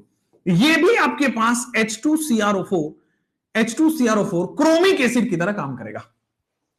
H प्लस K2Cr2O7 KMnO4 इन तीनों मीडियम में, या फिर H2Cr2O4, ये क्रोमिक एसिड है। तीनों ही केसेस में तीनों ही स्ट्रॉन्ग ऑक्सीडाइजिंग एजेंट है। करेगा क्या? सीधा सीधा एसिड बना देगा। कोई भी केस हो बेटा, चाहे एक भी अल्फा एच हो, चाहे दो अल्फा एच हो, चाहे तीन अल्फा एच हो, बेटा सीधा सीधा एसिड बना देगा कार्बोक्सिलिक एसिड। इतना स्ट्रॉन्ग ऑक्सीडाइजिंग एजेंट होता है। KMnO4 एसिडिक में हो या बेसिक में हो, कहीं भी हो, न्यूट्रल में हो, ये सारे के सारे बेटा सीधा का सीधा एसिड में बना देगा। अब आप पूछोगे, मान लो दो ये होता तो कार्बोक्सिलिक एसिड बन गया। अगर दो कार्बन और तीन कार्बन है तब भी कार्बोक्सिलिक एसिड बनेगा और रिमेनिंग कार्बन CO2 की तरह रिलीज हो जाएगा। ठीक हो गया? जैसे यहां हो RCH2OH, अगर मान लो आपको, जैसे मान लो आपके सामने मैं लिखता हूं इसी को एग्जांपल पे, इधर आओ please, focus on the lecture. मान लो आपके सामने लिखा हुआ है मिथाइल बेंजीन, ठीक है, मिथाइल बेंजीन CH3, और मान लो यहां पे लिखा हुआ है H2CrO4 क्रोमिक एसिड। देखो जितने भी डी ब्लॉक वाले एसिड है, जितने भी डी ब्लॉक वाले मिनरल एसिड, इनऑर्गेनिक एसिड है, वो सब के सब क्या है बेटा? Strong oxidizing agent. तो ये सीधा क्या करेगा? कार्बोक्सिलिक एसिड में, बेंजीन तो एज इट इज रहेगा, कार्बोक्सिलिक एसिड में चेंज कर लेगा, COOH। ठीक हो गया? अगर मान लो आपके पास एक अल्फा एच रहे, जैसे कि यहां पे क्या हो जाएगा CH2, और फिर फाइनली आपके सामने CH3 रहे, और H2CrO4 बना, और आपके सामने H2CrO4 बना, तो क्या बनेगा? तो फाइनली CH2CH3 बना ना, तो आपके सामने अभी भी बेंजोइक एसिड बन जाएगा। बेंजीन है और कार्बोक्सिलिक एसिड है, बेंजोइक एसिड बन जाएगा। हाँ, रिमेनिंग कार्बन CO2 बना के निकल जाएगा। मान लो अगर आपके सामने ये वाला केस रहे, CH और एक इधर CH3 और एक इधर CH3, अभी भी एक अल्फा H है, एटलीस्ट वन अल्फा H हो, तो क्या करेगा आपके सामने? सर कार्बोक्सिलिक एसिड बन जाएगा। एटलीस्ट एक अल्फा H हो तो ये कार्बोक्सिलिक एसिड बन जाएगा। रिमेनिंग दो कार्बन जो है वो CO2 बनाकर रिलीज हो जाएगा। एटलीस्ट वन अल्फा H हो तो आपके सामने COOH बन जाएगा, एंड रिमेनिंग दो कार्बन जो है वो आपके सामने CO2 बनाकर रिलीज कर जाएगा। बोलो क्लियर है? समझ में आया? कोई प्रॉब्लम नहीं है, आगे बढ़ सकते हैं। That's it. अब जैसे ही आपने बढ़ गए हैं, this is the methyl benzene. ठीक है, चलो। अच्छा, कुछ लोग ऐसे भी जीव जंतु हैं यहां पे, सर आपने धोखा दिया। बेटा कौन से मैंने तुम्हारे वो लेके जमीन जायदाद लेके मैं हड़प लिया हूं? सर अगर दोनों साइड में CH3 लगाओ तो बता दिया मैंने। कौन सा धोखा हुआ तुम्हारे साथ, जरा बताना। क्या सिलेबस कंप्लीशन धोखा होता है? क्या डिटेल में पढ़ाना धोखा होता है? तो आई एक्सेप्ट द धोखा बेटा। Amazing, thank you. इतना पढ़ाने के बाद जो आपने ये एक दिया है मुझे, बहुत अच्छा, बट आई एक्सेप्ट हमारी ही गलती होगी, क्योंकि मैं आपको सिखा नहीं पाया कि क्या धोखा होता है क्या नहीं होता है। तो शायद 5 मई तक तो मैं आज मैं क्या उस पे जा रहा हूं? क्या पताल लोक में मैं जा रहा हूं? नहीं ना। तो क्या 5 मई तक साथ में नहीं हूं? कहां तक हूं? ये दूसरे प्लेटफॉर्म से हैं, अरे कहीं से भी हैं। मतलब मुझे पता है कि बहुत सारे प्लेटफॉर्म के बच्चे यहाँ आके केमिस्ट्री पढ़ते हैं, लेकिन तुम यही अच्छा सिला दिया तूने मेरे प्यार का। आजकल तो मैं यही कह रहा हूं सबको, व्यू चाहिए, इससे व्यू मिलता है। आओ बेटा आओ, चलो आओ, नेक्स्ट आ जाओ। अब यहां आ जाओ, CH2H R COOH। धोखा दिया, ये दिया वो दिया, है ना, ऐसी तैसी। आगे बढ़ो लाइफ में, है ना। और मैं इतना ओपन बोलता हूं कि बेटा ज्यादा इधर उधर किया थप्पड़ भी मारूंगा, मेरे को घंटा फर्क नहीं पड़ता तुम्हारे से मैं बना नहीं हूं, है ना। मैं वो टीचर नहीं हूं कि मैं बच्चों से वो हुआ हूं। मैं अपने पढ़ाने के बदौलत, और फिर तुम्हारा प्यार मिला है। पहले मैंने पढ़ाया है, तब तुम पसंद किए हो। ऐसे बहुत सारे यूट्यूब चैनल रोज बनते हैं, रोज बंद हो जाते हैं, तुम वहां देखने भी नहीं जानते हो। तो ये सब ड्रामेबाजी में नहीं करता। मैं इमोशनल हूं, मैं रो रहा हूं, मेरा बच्चों, मैं तो गरीबों का देवता हूं, मैं तो मसीहा हूं, मैं तो पता नहीं क्या कर दूंगा, मैं भगवान का दूसरा रूप मेरे अंदर है। मैं ये सब ड्रामा नहीं करूंगा भाई, जो है सामने है, नहीं तो नहीं, हाँ तो हाँ, वेरी सिंपल। ड्रामेबाजी अपने बस की बात नहीं है ना। अपन सर्विस प्रोवाइडर है, ध्यान दीजिएगा। अपन बहुत अच्छा आपसे पैसे लिए, बहुत अच्छे से आपको service the, thank you so much. फिर मिलेंगे, है ना। अगर जिंदा रहे तो फिर मिलेंगे, दैट्स इट। ना हम भगवान है, ना हम भगवान का अवतार है, ना हमने कुछ बहुत बड़ा तोप मचा दिया है। पढ़ाते हैं, पैसा लेते हैं, घर जाते हैं, आराम करते हैं, फिर आते हैं, फिर पढ़ाते हैं, फिर घर जाते हैं, फिर आराम करते हैं। दिस इज माई लाइफ, समझो। इधर आओ। और ये ड्रामेबाजी, ये शोशाबाजी कहीं और, इधर नहीं।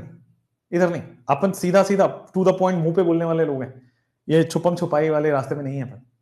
ठीक है, पढ़ना होगा तो आना, नहीं पढ़ना होगा तो कोई बात नहीं। आई हैव, मेरे टीचिंग में मेरे को भरोसा है बच्चा पढ़ेगा। 1 2 4 10 से मेरे को कोई फर्क नहीं पड़ता, है ना। और मैं भगवान नहीं बनना चाहता, पहली बात है, ना मैं हूं ना मैं बनना चाहता हूं। ठीक है, मैं बिल्कुल नहीं बनना चाहता कि मेरे पैरों में गिरे रहो तुम, नहीं नहीं नहीं। अपनी सेल्फ रेस्पेक्ट उठाओ, खुद गिरे रहो, फाइट करो दुनिया से, अपनी तकदीर खुद छीनो, मेहनत में भरोसा रखो। आ जाओ, अल्कोहल से बताते हैं, अल्कोहल से आप एसिड कैसे बनाओगे। तो अल्कोहल से एसिड आपने बनाया हुआ ऑलरेडी सीख रखा है, मुझे रिपीट नहीं करना पड़ेगा। अल्कोहल से एसिड बनाना आपने ऑलरेडी सीख रखा है। कैसे?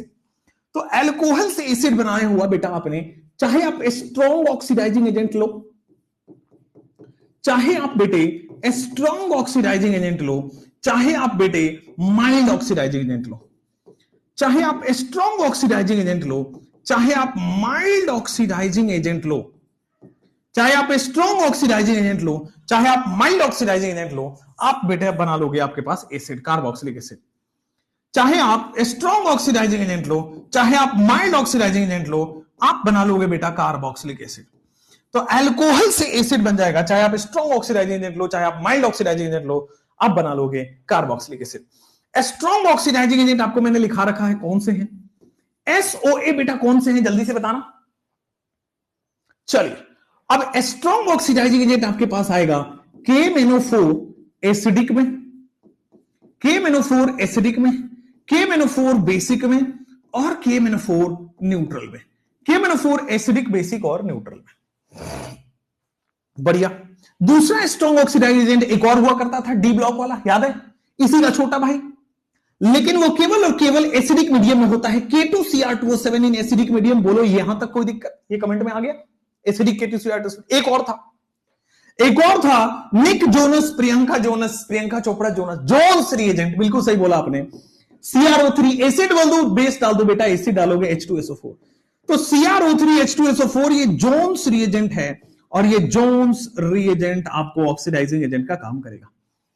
ठीक हो गया? कार्बोक्सिलिक एसिड में स्ट्रॉन्ग ऑक्सीडाइजिंग। अच्छा, माइल्ड ऑक्सीडाइजिंग एजेंट क्या होते हैं भाई? माइल्ड ऑक्सीडाइजिंग एजेंट MOA क्या होता है? तो माइल्ड ऑक्सीडाइजिंग एजेंट आपके पास आ जाता है, अल्कोहल में आपके सामने स्ट्रॉन्ग ऑक्सीडाइजिंग एजेंट डालोगे, आपके पास काम हो जाएगा। ठीक हो गया? ये हमने पढ़ा हुआ है। दूसरा, अगर मान लो आपके पास माइल्ड, अभी पढ़ाता हूं, माइल्ड में एल्डिहाइड बनता है, यहां से हटा दीजिए, माइल्ड में एल्डिहाइड बनता है, यहां से हटा दीजिए, तो माइल्ड ऑक्सीडाइजिंग एजेंट यहां नहीं आएगा, स्ट्रॉन्ग ऑक्सीडाइजिंग एजेंट ही आएगा, माइल्ड यहां पे नहीं आएगा। एक सेकेंड, आइए, ऑक्सीडाइजिंग एजेंट। अच्छा, अब आएगा आपके सामने एल्डिहाइड, अब आपके सामने आएगा एल्डिहाइड। एल्डिहाइड में आपके सामने आएगा माइल्ड ऑक्सीडाइजिंग एजेंट, एल्डिहाइड में आपके सामने आएगा mild oxidizing agent. Strong oxidizing agent तो आपके पास आ गया है, माइल्ड ऑक्सीडाइजिंग एजेंट आ जाएगा, और माइल्ड ऑक्सीडाइजिंग एजेंट आपके पास, दैट इज एल्डिहाइड से क्या बनाओगे? Carboxylic acid. एल्डिहाइड से क्या बनाओगे बेटा आपके सामने? Carboxylic acid. तो माइल्ड ऑक्सीडाइजिंग एजेंट एल्डिहाइड से आप बनाओगे कार्बोक्सिलिक एसिड। एल्डिहाइड में माइल्ड ऑक्सीडाइजिंग एजेंट दो तो कार्बोक्सिलिक एसिड बनेगा। तो what are the mild oxidizing agent? कल की लेक्चर में हुआ है माइल्ड ऑक्सी, क्या? Tollens reagent is a mild oxidizing agent. बिल्कुल सही है। फेलिंग, ये भी एक माइल्ड ऑक्सीडाइजिंग एजेंट की तरह काम करता है। बेनेडिक्ट, ये भी आपके सामने एक माइल्ड ऑक्सीडाइजिंग एजेंट की तरह काम करता है। बेनेडिक्ट, ये भी आपके सामने, फेलिंग सॉल्यूशन और बेनेडिक्ट सॉल्यूशन, ये तीनों के तीनों माइल्ड ऑक्सीडाइजिंग एजेंट की तरह काम करते हैं। ठीक हो गया? अब इसमें अगर आप स्ट्रॉन्ग भी डालते हो एल्डिहाइड में तो भी वही होगा, माइल्ड में डालते हो तो भी वही होगा, एल्डिहाइड किसे? एसिड ही बनेगा। बोलो यहां तक कोई प्रॉब्लम परेशानी तो नहीं है? यहां तक कोई दिक्कत तो नहीं है? आगे बढ़ सकते हैं। हाँ, पीसीसी पीडीसी भी है, इसमें पीसीसी पीडीसी भी होता है। उसके बाद CrO3 प्लस पिरिडीन भी होता है। ठीक हो गया? CrO3 प्लस बेस भी होता है। चलिए, ये हमने माइंड मैप में पढ़ लिया। जैसे मान लो आपके सामने अगर ये लिया हो, what will be the answer? Answer बताइए कि हमारे सामने अल्कोहल है और स्ट्रॉन्ग ऑक्सीडाइजिंग एजेंट है। अल्कोहल है और स्ट्रॉन्ग ऑक्सीडाइजिंग एजेंट है, तो सीधा कार्बोक्सिलिक एसिड बन जाएगा। यहां पे आइए, अल्कोहल है और स्ट्रॉन्ग ऑक्सीडाइजिंग एजेंट है, क्या बन जाएगा? RC double bond OOH। Alcohol है और आपके सामने स्ट्रॉन्ग ऑक्सीडाइजिंग एजेंट है, this will be RC double bond OH, carboxylic acid. ठीक है? RC double bond OOH carboxylic acid. जैसे यहां पे आइए, सर अगर जोन्स रिएजेंट है, ये भी स्ट्रॉन्ग ऑक्सीडाइजिंग एजेंट की कैटेगरी में आता है सर, ये सीधा का सीधा एसिड में कन्वर्ट कर देगा।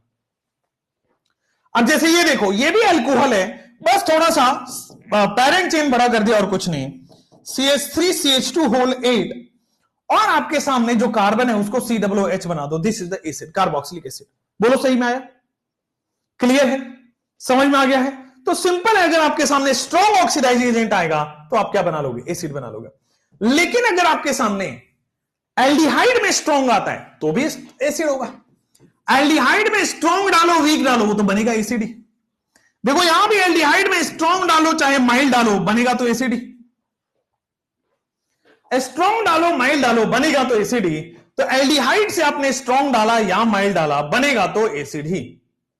ठीक हो गया? अल्कोहल में आपने स्ट्रॉन्ग डाला एसिड, एल्डिहाइड में आपने स्ट्रॉन्ग डाला या माइल्ड डाला, आपके सामने बनेगा एसिड। जैसे मान लो यहां पे भी स्ट्रॉन्ग है, बनेगा तो एसिड ही। जैसे इसकी बात करो, एल्डिहाइड में माइल्ड ऑक्सीडाइजिंग एजेंट डालो तो बनेगा तो एसिड ही। एल्डिहाइड में आपने माइल्ड डाला बनेगा तो एसिड ही। अब यहां देख लो, फेलिंग क्या है? माइल्ड है, बनेगा तो एसिड ही। चाहे स्ट्रॉन्ग हो चाहे माइल्ड हो, चाहे बेनेडिक्ट भी माइल्ड है, बनेगा तो एसिड ही। ये ठीक हो रहा है? टॉलेंट डालो, फेलिंग डालो, बेनेडिक्ट डालो, बनेगा तो एसिड ही। जैसे मान लो आपके सामने एल्डिहाइड है, पीसीसी पीडीसी डालो, पीसीसी या पीडीसी में से कोई भी डाल रहे हो, माइल्ड ऑक्सीडाइजिंग एजेंट है, बनेगा तो एसिड ही। अब ये बताओ, टॉलेंस रिएजेंट में क्या ये रिएक्शन करेगा? एरोमेटिक वाला, एरोमेटिक वाला क्या टॉलेंस से रिएजेंट करेगा? बेटा टॉलेन जो है वो एरोमेटिक एलिफेटिक दोनों को ही पॉजिटिव टेस्ट देता है और ये एसिड में कन्वर्ट हो जाएगा। क्या नो लिख रहे हो? अरे गधेड़ो, नो कैसे लिख रहे हो तुम?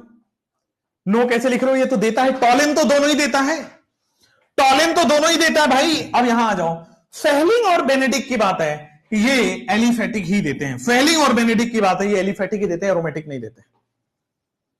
समझ में आ गया है? कोई प्रॉब्लम नहीं है। तो टॉलेन में आपके पास आ गया है एल्डिहाइड, एल्डिहाइड से एसिड, बट आपके सामने फेलिंग और बेनेडिक्ट है तो ये रिएक्शन नहीं करेगा। फेलिंग और बेनेडिक्ट है तो आज रिएक्शन नहीं, ये रिएक्शन नहीं करेगा। कह रहे हैं सर आज मिमिक्री करो। अरे भाई इतनी गंभीर मुद्रा में तुम मिमिक्री कराने चले हो। अब next is nitrile amide acid halide and acid anhydride ester ओहो ग्रिग्नार्ड। आइए अब हम चलते हैं कार्बोक्सिलिक एसिड बनाने। तो कार्बोक्सिलिक एसिड बनाने जाओगे फिफ्थ में, फिफ्थ के बाद सिक्स्थ में आओ, फिफ्थ के बाद बेटा सिक्स्थ में आओगे। जैसे आपके पास साइनाइड या नाइट्राइल आया, आपको मैंने बताया हुआ है साइनाइड या नाइट्राइल से कैसे आप कार्बोक्सिलिक एसिड बनाओगे। लास्ट क्लास में मतलब एल्डिहाइड जब पढ़ा रहा था तब बताया था। उसके बाद सेवेंथ में अमाइड से आप कैसे बनाओगे ये भी मैंने बताया था। एट्थ में एस्टर से कैसे बनाओगे ये भी मैंने बताया था। ठीक हो गया? तो इन सब में बेटा मैंने आपको बता रखा है कि यहां पे नाइट्राइल में कंप्लीट हाइड्रोलिसिस करोगे, कराया भी था। पार्शियल हाइड्रोलिसिस से अमाइड बनता था, कंप्लीट हाइड्रोलिसिस से एसिड बनता था। अमाइड और एस्टर की खास बात है कि सर अगर आप सिंपली हाइड्रोलिसिस कर दो तो भी आपका काम हो जाएगा। सिंपली हाइड्रोलिसिस कर दो। हाइड्रोलिसिस कैसे होता है? हाइड्रोलिसिस में पानी जुड़ता है, H और OH जुड़ता है। OH जो है वो लेस इलेक्ट्रोनेगेटिव कार्बन पे जुड़ेगा और H जो है वो मोर इलेक्ट्रोनेगेटिव एटम पे जुड़ेगा। OH जो है वो लेस इलेक्ट्रोनेगेटिव कार्बन पे जुड़ेगा और OH जो है वो OH मोर इलेक्ट्रोनेगेटिव है तो लेस इलेक्ट्रोनेगेटिव जुड़ेगा। हाइड्रोजन लेस इलेक्ट्रोनेगेटिव है तो मोर इलेक्ट्रोनेगेटिव पे जुड़ेगा। जरा एक बार करके दिखा देता हूं तो आपको समझ आ जाएगा। जैसे ये देखो, आपके स्क्रीन पे ये क्या है? साइनाइड है। हमने क्या करना है सर? इसकी हाइड्रोलिसिस। ये साइनाइड है, हमने क्या करना है? इसकी पार्शियल हाइड्रोलिसिस, यानी कि पार्शियल हाइड्रोलिसिस है। ठीक हो गया? क्या होगा ध्यान से देखना सर। हाइड्रोलिसिस का मतलब H एंड OH, हाइड्रोलिसिस का मतलब H एंड OH का एडिशन। हाइड्रोलिसिस का सीधा मतलब है H एंड OH का एडिशन। ठीक हो गया? मोर इलेक्ट्रोनेगेटिव OH जो है वो लेस इलेक्ट्रोनेगेटिव कार्बन पे जाएगा। अच्छा, कंप्लीट हाइड्रोलिसिस कर रहे तो तीनों बॉन्ड टूटेगा। अच्छा, पार्शियल हाइड्रोलिसिस कर रहे पहले, ओके। पार्शियल हाइड्रोलिसिस का मतलब दो बॉन्ड ही टूटेगा, ओके। पार्शियल हाइड्रोलिसिस का सीधा मतलब है कि सर ये दो बॉन्ड ही तोड़ो आपके काम आ जाएगा। पार्शियल हाइड्रोलिसिस में आप दो बॉन्ड तोड़ो और आपके काम आ जाएगा। This is the case. Similarly nitrogen की तरफ हाइड्रोजन और हाइड्रोजन चला जाएगा। तो एक कार्बन पे 2 OH क्या हो जाएगा, अमाइड। एक कार्बन पे 2 OH RC double bond ONH2। एक कार्बन पे 2 OH, ये अमाइड का फॉर्मेशन हो जाएगा। बोलो क्लियर है? अगर मान लो यहां पे आ जाओ कि सर कंप्लीट हाइड्रोलिसिस कर रहे हैं तो क्या बनेगा, कंप्लीट हाइड्रोलिसिस कर रहे हैं तो आपके पास बनेगा यहां पे नेक्स्ट इज जैसे ही आप पानी जोड़ोगे तो 3 हाइड्रोजन है यहां पे, ओके, 3 OH है, ओके, यहां पे आगे 3 OH, नाइस, क्लियर, बहुत बढ़िया। तो लेफ्ट हैंड साइड से आपके पास बनेगा RC डबल बॉन्ड OOH। एक कार्बन पे 3 OH यहां पे आ गया और दूसरे कार्बन पे आपके सामने सर NH2 आ चुका, NH3 आ चुका है। देखो हमने क्या किया, हाइड्रोलिसिस का बड़ा सिंपल शॉर्ट ट्रिक है। More electronegative OH less electronegative carbon पे जाता है और less electronegative H more electronegative atom पे जाता है। पार्शियल हाइड्रोलिसिस है तो 3 में से 2 बॉन्ड टूटेगा, कंप्लीट हाइड्रोलिसिस है तो सारे बॉन्ड टूटेंगे और प्रोडक्ट आपके सामने आ गया है। आप बना पा रहे हो, ये बात क्लियर है कि नहीं क्लियर है? एसाइल साइनाइड, हां बिल्कुल एलेक्स, उसको भी अगला क्वेश्चन शायद वही है या तो उसके अगले में मिल जाएगा। जैसे ये करो, अमाइड में हाइड्रोलिसिस कर रहे हैं, क्या होगा, सबसे पोलर बॉन्ड ढूंढना है, ये रहा सबसे पोलर बॉन्ड, तोड़ना है, बहुत सही बात है। मोर इलेक्ट्रोनिगेटिव को H देना है, लेस इलेक्ट्रोनिगेटिव को OH देना है, बहुत बढ़िया। लेफ्ट हैंड साइड में आप देखोगे तो 2 कार्बन का एसिड बन चुका है, कोई प्रॉब्लम तो नहीं है मित्रों, समझ में आया मित्रों? बढ़िया से, चलिए नेक्स्ट। अब आते हैं राइट हैंड साइड में, क्या दिख रहा है, अमोनिया दिख रहा है क्या, तो ये बॉन्ड टूट चुका है और अमोनिया बन चुका है, अमोनिया गैस रिलीज हो चुका है। बोलो क्लियर है कि नहीं क्लियर है? कोई प्रॉब्लम तो नहीं है, आगे बढ़ सकते हैं। अमोनिया बन गया ना, बहुत बढ़िया। नेक्स्ट, अब यहां पे आ जाओ, अगेन ये अमाइड है, सबसे पोलर सिंगल बॉन्ड को तोड़ना है, सबसे ज्यादा पोलर सिंगल बॉन्ड ये टूट गया, मोर इलेक्ट्रोनिगेटिव को H और लेस इलेक्ट्रोनिगेटिव को OH देना है, यही तो बेंजोइक एसिड है। मोर इलेक्ट्रोनिगेटिव को H और लेस इलेक्ट्रोनिगेटिव को OH देना है और यही तो आपके सामने बेटे क्या है, बेंजोइक एसिड है। और राइट हैंड साइड में आपके पास अमोनिया है, मोर इलेक्ट्रोनिगेटिव को H और लेस इलेक्ट्रोनिगेटिव को OH देना है और यही बेंजोइक एसिड है। क्लियर हो गया? आगे बढ़ सकते हैं। Next is very simple, hydrolysis जो है ये ऑर्गेनिक का सबसे आसान है। करना क्या होता है, H एंड OH का एडिशन। OH जो है वो लेस इलेक्ट्रोनिगेटिव पे जुड़ता है, H जो है वो मोर इलेक्ट्रोनिगेटिव पे जुड़ता है, बॉन्ड टूटता है, प्रोडक्ट बनता है और हाइड्रोलिसिस। एक क्वेश्चन हर साल आएगा, किसी न किसी चेन रिएक्शन में यूज हो जाएगा। चलो नेक्स्ट आगे बढ़ जाओ। मान लो आपके सामने एसाइल हैलाइड है, अब कैसे करोगे?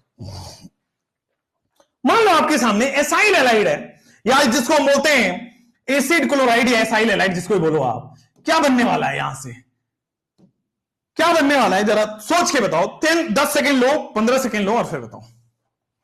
अब मित्रों नहीं बोले, अब क्या बोले, अब क्या बोले, राहुल गांधी की मिमिक्री करके पढ़ाए। तुम ऐसे वो लड़कियों जैसी एक्टिंग नहीं कर रहे हो। और सर आप जा रहे हो, अब हम आपसे बात नहीं करेंगे सर, ऐसे नहीं सर, है ना, आपने अब ऐसे कैसे कर दिया सर हमारे साथ, बताओ सर, है ना सर, अब आप नहीं आ रहे हो, बताओ सर, हम तो रूठ जाएंगे सर, हम ब्लॉक कर देंगे सर आपको। बेटा गर्लफ्रेंड थोड़ी हूं मैं तुम्हारी, मास्टर हूं मैं तुम्हारा। हद हो गया, हद हो गया। नेक्स्ट आ जाओ। एसिड, अगर आप एसाइल हैलाइड करोगे तो क्या यहां पे OH दिख रहा है, एसिडिक हाइड्रोलिसिस ये लिखा जा सकता है। क्या यहां OH दिख रहा है तो क्या न्यूक्लियोफिलिक सब्स्टिट्यूशन होगा या नहीं होगा? Will it happen? ऑब्वियसली। क्या यहां से 1 सेकेंड, क्या यहां से, हाँ, अब आप देखो पीछे जाओ, RC डबल बॉन्ड OCl क्या बनेगा, Cl हटा के OH बनने वाला है, Cl हटा के बेटा OH बनने वाला है, this is the carboxylic acid. Cl हटा के OH बनने वाला है, this is the carboxylic acid. ये सिंपल न्यूक्लियोफिलिक सब्स्टिट्यूशन रिएक्शन होगा। जैसे यहां पे आ जाओ, सेम है आपके सामने, अगर एसिडिक हाइड्रेशन होता है तो ये बनेगा एसिडिक हाइड्रेशन, ठीक है। बेसिक हाइड्रेशन अगर आप करने चले हो तो भी वही बनेगा, तब भी तो OH माइनस ही है और फाइनली आपके सामने बनेगा, तब भी तो OH माइनस अटैक करेगा और प्रोडक्ट बना देगा। क्लियर हो गया है? कह रहे हैं सर लड़कियों को रोस्ट कर दिया करो, मजा आता है। भाई लड़कियां जब हमें रोस्ट करेंगी ना बेटा तो बहुत मजा नहीं आएगा, ध्यान रखना, तो बहुत दुख मिलेगा। आई नीड यू, अब मेरे को यह आ रहा है गाना, गर्ल आई नीड यू। इधर आओ रे, तुम पढ़ाने नहीं देते यार, बातें बहुत करते हो, इधर आओ। अगर एसिडिक हाइड्रेशन हुआ तो क्या ये OH अटैक करेगा और OH आपके स्क्रीन पे आएगा CH3CH2। यहां तक तो कोई छेड़छाड़ नहीं किया, वैसे करना नहीं चाहिए। Br हटा के न्यूक्लियोफिलिक सब्स्टिट्यूशन OH लगा दोगे मित्रों, सही है, एकदम क्लियर हो गया है। जल्दी से आ जाओ यहां पे। सब ये एनहाइड्राइड है, अभी भी बेटा यहां पे अभी भी हाइड्रोलिसिस लिखा हुआ है। अब हाइड्रोलिसिस क्या करता है, सबसे पोलर सिंगल बॉन्ड को तोड़ो, सबसे पोलर सिंगल बॉन्ड को तोड़ो। लेस इलेक्ट्रोनेगेटिव कार्बन को OH देते हैं, मोर इलेक्ट्रोनेगेटिव को H देते हैं, लेस इलेक्ट्रोनेगेटिव को OH और मोर इलेक्ट्रोनेगेटिव को H। लेफ्ट हैंड साइड से आप देखोगे तो आपके सामने कार्बोक्सिलिक एसिड बन गया। इस ग्रीन लाइन के पीछे पीछे कार्बोक्सिलिक एसिड बन गया, इस ग्रीन लाइन के नीचे नीचे भी कार्बोक्सिलिक एसिड बन गया है, और इस ग्रीन लाइन के नीचे नीचे भी कार्बोक्सिलिक एसिड बन गया है। तो चाहे एस्टर हो, चाहे एनाइड्राइड हो, चाहे अमाइड हो, चाहे एसाइल एलाइड हो, चाहे सीधा नाइट्राइल हो, सबका हाइड्रोलिसिस कौन क्या देगा, कार्बोक्सिलिक एसिड। तो इसको हम लोग ऐसे पढ़ते हैं, नाइट्राइल का, अमाइड का, एस्टर का, एनहाइड्राइड का, एसाइल हैलाइड का, सबका हाइड्रोलिसिस क्या देगा, कार्बोक्सिलिक एसिड। क्लियर, आगे बढ़ते हैं। जैसे नेक्स्ट यहां पे एस्टर, अब आगे आपके सामने करो, एस्टर से एसिड बनाना है, एस्टर से एसिड बनाना है, क्या करोगे। आपको याद आ रहा है ये चीज कि जब हमने एस्टर बनाया था तो ये वाला पार्ट तो एसिड से आता था और ये वाला पार्ट अल्कोहल से आता था, याद आया। बहुत बार रिपीटेटिव हुआ है, 2 बार तो हमने रिएक्शन में पढ़ा है और कई सारे क्वेश्चन के। एस्टरिफिकेशन रिएक्शन, कार्बोक्सिलिक एसिड और अल्कोहल ये वाटर रिलीज कर देते हैं और एस्टर बना देते हैं, लेकिन जो एस्टर बनता है उसमें ये वाला पार्ट एसिड से और ये वाला पार्ट अल्कोहल से है। हाँ, तो एस्टर में जब आप हाइड्रोलिसिस करते हो तो अल्कोहल को H मिलता है, एसिड को OH मिलता है। सेम लॉजिक, मोर इलेक्ट्रोनेगेटिव को हाइड्रोजन मिला, लेस इलेक्ट्रोनेगेटिव को OH मिला। अब मोर इलेक्ट्रोनेगेटिव को हाइड्रोजन मिला, लेस इलेक्ट्रोनेगेटिव को OH मिला है। मेरे प्यारे बंधुओं, कोई प्रॉब्लम तो नहीं है ना, जल्दी से बोल दो हाँ या ना, एकदम क्लियर। अच्छा नेक्स्ट, अब आते हैं, क्या आपके पास बन गया C2H5OH, बढ़िया, C2H5। सब लोग लिख रहे हैं आंटी आंटी, क्यों लिख रहे हैं, एसीपी से रह गया चैट सेक्शन में, आंटी ना लिखा करो यार तुम, हमारे प्रिय एसीपी सर को बुरा लग जाएगा। बताओ जरा, इधर आओ। जब ये एस्टर है तो एस्टर में ये वाला पार्ट तो एसिड से आता ही नहीं आता, अच्छा, और ये वाला पार्ट अल्कोहल से आता नहीं आता, अच्छा। अब ये वाला पार्ट एसिड से, ये वाला पार्ट अल्कोहल से, बहुत बेटा बॉन्ड टूटेगा। मोर इलेक्ट्रोनेगेटिव को H, लेस इलेक्ट्रोनेगेटिव को OH, मोर इलेक्ट्रोनेगेटिव को H और लेस इलेक्ट्रोनेगेटिव को OH। एकदम सिंपल है क्या, और आपकी स्क्रीन पे आ जाएगा C double bond OH। Right hand side से आपके सामने क्या बनेगा, तो राइट हैंड साइड से बनेगा बेटा आपके सामने C2H5OH, राइट हैंड साइड से आपके सामने बनेगा C2H5OH। बोलो क्लियर। एलेक्स आप एग्जाम के बाद भी जाना, चलो आपकी बात मान ली, मैं एग्जाम के बाद ही चला जाऊंगा, ठीक है बेटा, समझ गए, आगे बढ़ सकते हैं। जैसे आप जाते हैं वैसे मेरे हाथों में नहीं है बेटा, आगे बढ़ो। फिर भी ग्रिग्नार्ड, लास्ट वाला दैट इज ग्रिग्नार्ड से कैसे बनाओगे। आओ, मैंने सबका हाइड्रोलिसिस करके आपको बना दिया है। Last and the 9th one is ester हो गया है, and the 9th one is Grignard कैसे बनाओगे। तो सर ग्रिग्नार्ड एक ऑर्गेनोमेटलिक और क्या देता है, ग्रिग्नार्ड एक ऑर्गेनोमेटलिक और क्या देता है बेटा, एसिड R- देता है।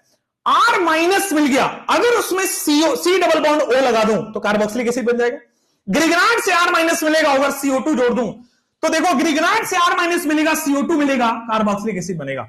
ग्रिग्नार्ड से R- मिलेगा, CO2 मिलेगा, कार्बोक्सिलिक एसिड। आइए बेटा इधर आइए, जल्दी से आइए, ये देखो जरा, क्या ये ग्रिग्नार्ड है, हाँ जी R- है, और R- क्या अब कहां अटैक करेगा, क्या ये ऐसे ही बैठा रहेगा या कुछ कुछ होता है यहां पे बेटा।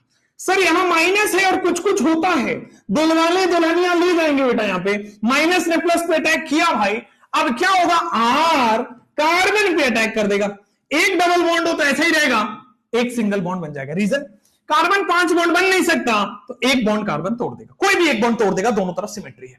यहां तक बुझाया कि नहीं बुझाया, बुझा गया एकदम। अच्छा, ग्रिग्नार्ड R- देता है, माइनस को प्लस पसंद है, जैसे बेबी को बेस पसंद है, तो R- ने प्लस पे अटैक किया, कार्बन 5 बॉन्ड बना नहीं सकता, एक बॉन्ड तोड़ दिया, ROO-। अब जैसे ये हुआ, ये कार्बोक्सिलिक एसिड का सॉल्ट है, कहीं से भी H+ ले लो, वाटर से ले लो, एसिड से ले लो, एनीथिंग कैन, कोई भी सॉल्वेंट से ले लो, आपके पास एसिड बन चुका है। तो क्या गिरगिनाट से एसिड बना दोगे अगर उसमें CO2 गैस मिला तो? मित्रों समझ में आया?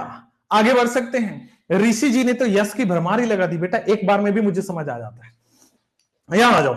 अब ये क्या है? तो सर आपके सामने दिस इज गिरगिनाट, मिथाइल गिरगिनाट है और गिरगिनाट ऑर्गेनोइटलिक है। ये क्या देगा? ये देगा R माइनस, ये देगा CH3 माइनस। बेबी को बेस पसंद है बेटा, आज नहीं कल नहीं, हमेशा से बेबी को बेस पसंद है। इस माइनस ने प्लस पे अटैक किया, इस माइनस ने प्लस पे अटैक किया और क्या हो जाएगा? तो फाइनली आपके पास बनेगा CH3। कार्बन पे अटैक कर दिया है, कार्बन 5 बॉन्ड बना नहीं सकता है, मजबूरी में बेटा एक बॉन्ड तोड़ना पड़ेगा। अब इस ये कार्बोक्सिलिक एसिड का सॉल्ट ही तो है, कहीं से भी एसिड लेंगे और आपके सामने मिथेनोइक एसिड बना देंगे। एकदम बोलो चंगा, एकदम बढ़िया।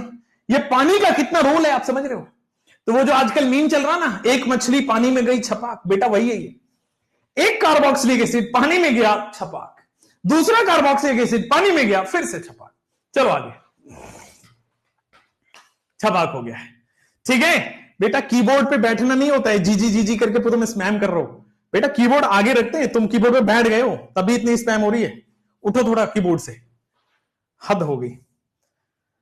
अब आ जाओ फिजिकल प्रॉपर्टीज पे। ओहो, अब आ जाओ बेटे फिजिकल प्रॉपर्टीज पे। मेथड ऑफ प्रिपरेशन का एक बार चार्ट दिखा देता हूं ताकि आप दिमाग में अपना सारा माइंड मैप बना लो। दिमाग में माइंड मैप बना लो। कार्बोक्सिलिक एसिड इस एक पेज से बाहर कहीं नहीं है। This is the mind map. इसमें सारा रिएजेंट, सारा चीज लिखा हुआ है, प्रोडक्ट क्या बनेगा, कैसे बनेगा, oxidative, reductive, everything is at one chart. Single page notes of carboxylic acid बन गया है मेथड ऑफ प्रिपरेशन का।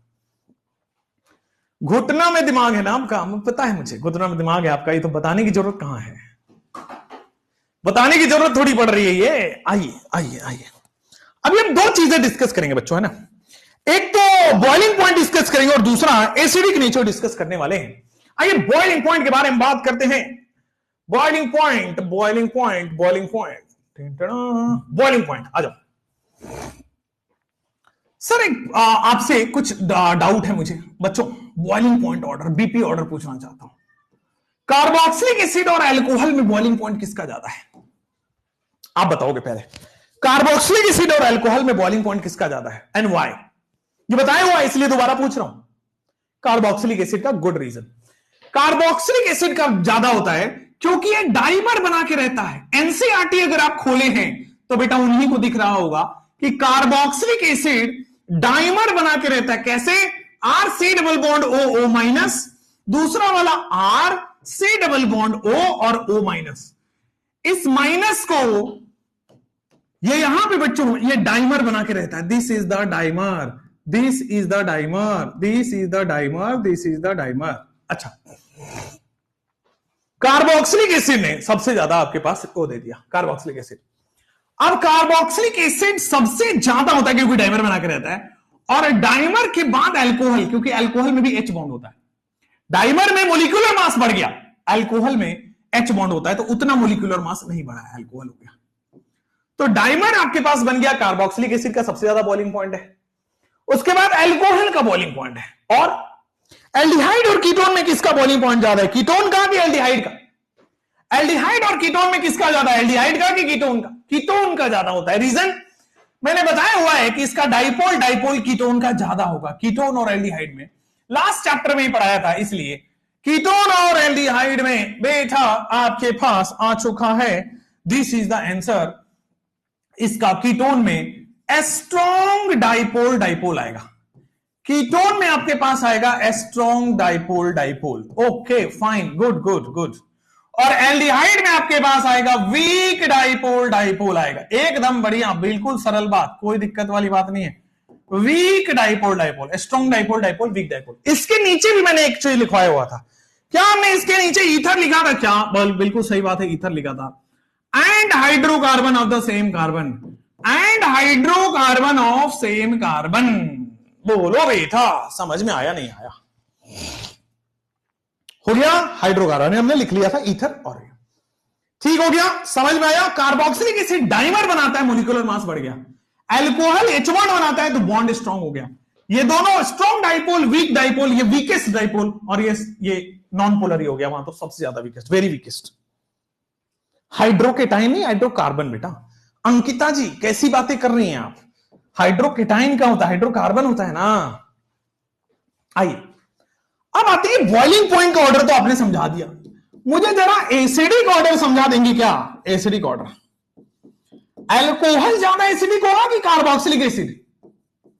बेटा अल्कोहल ज्यादा एसिडिक होगा कि कार्बोक्सिलिक एसिड? अरे अरे अरे, अल्कोहल ज्यादा एसिडिक होगा कि कार्बोक्सिलिक एसिड? जल्दी से बताइए मेरी उम्र के नौजवानों, अल्कोहल ज्यादा एसिडिक होगा कार्बोक्सिलिक? वाई अल्कोहल ज्यादा एसिडिक होगा कार्बोक्सिलिक एसिड? चलो कार्बोक्सिलिक एसिड आप बोलो why, I want to know the reason why carboxylic acid is more. बेटा इसमें H+ हटाने के बाद इक्विवेलेंट रेजोनेटिंग स्ट्रक्चर होता है, इसमें H+ हटाने के बाद बच्चों इक्विवेलेंट रेजोनेटिंग स्ट्रक्चर बनाया जाता है। H+ हटाने के बाद बच्चों इक्विवेलेंट रेजोनेटिंग स्ट्रक्चर बनता है। उसके बाद हम बात करेंगे कार्बोक्सिलिक एसिड के बाद नॉर्मल इज अल्कोहल। क्यों कार्बोक्सिलिक एसिड के बाद नॉर्मल इज अल्कोहल? नहीं, अच्छा कार्बोक्सिलिक एसिड सबसे ज्यादा एसिडिक होगा, यह बात क्लियर है। इससे भी ज्यादा एसिडिक होता है मिनरल एसिड। अब कई लोग समझेंगे, कूद पड़ेंगे कि सर मिनरल एसिड क्या होता है? मिनरल एसिड का मतलब हो गया इनऑर्गेनिक एसिड, यानी कि H2SO4, HNO3, जो स्ट्रॉन्ग एसिड्स है मिनरल, वो ऑर्गेनिक एसिड से तो स्ट्रॉन्ग होते हैं। ऑर्गेनिक एसिड्स आर वीक, इससे ज्यादा स्ट्रॉन्ग होते हैं mineral acid, inorganic acids. Clear हुआ? दिक्कत नहीं है। चलिए अब फिनॉल ज्यादा एसिडिक है या अल्कोहल? तो फिनॉल ज्यादा एसिडिक होगा। रीजन इसमें रेजोनेंस हो रहा है। फिनॉल में फिनॉक्साइड आयन बनता है, रेजोनेंस होता है, और फिनॉल के बाद बच्चों आपके पास आ जाएगा अल्कोहल। ठीक हो गया? मिनरल एसिड सबसे ज्यादा एसिडिक है, फिर कार्बोक्सिलिक एसिड में इक्विवेलेंट रेजोनेटिंग स्ट्रक्चर है, फिर फिनॉल है, और अल्कोहल तो सबसे नीचे आ गया। एकदम समझ में आ गया? चलो बाकी सब एसिडिक नहीं होगा, बाकी सब एसिडिक नेचर के नहीं होंगे। ये ठीक हो गया है। चलिए तो ये 4 का ऑर्डर हमने आपको लिखवा दिया है, बॉइलिंग पॉइंट का भी और एसिडिक ऑर्डर का भी, दोनों एनसीईआरटी में रिपीटेटिव है, आगे पीछे दिया हुआ है। समझ में आ गया? कोई प्रॉब्लम नहीं है, आगे बढ़ सकते हैं, कोई दिक्कत नहीं है ना? ऑर्गेनिक एसिड्स क्या हो गया? ऑर्गेनिक एसिड ने नाम डुबा। अरे यार हर चीज में मजाक, हर चीज में मजाक है, हर चीज में मजाक। आओ अब आ जाओ बेटा आपके सामने, मान लो एसिडिक ऑर्डर का क्वेश्चन आ रहा है। मान लो एसिडिक ऑर्डर का क्वेश्चन आ रहा है, which of the following is more acidic, which of the following is less acidic? No दिक्कत। कौन ज्यादा एसिडिक है, कौन कम एसिडिक है? हर चीज में मजाक, हर चीज में मजाक, ऐसे कैसे?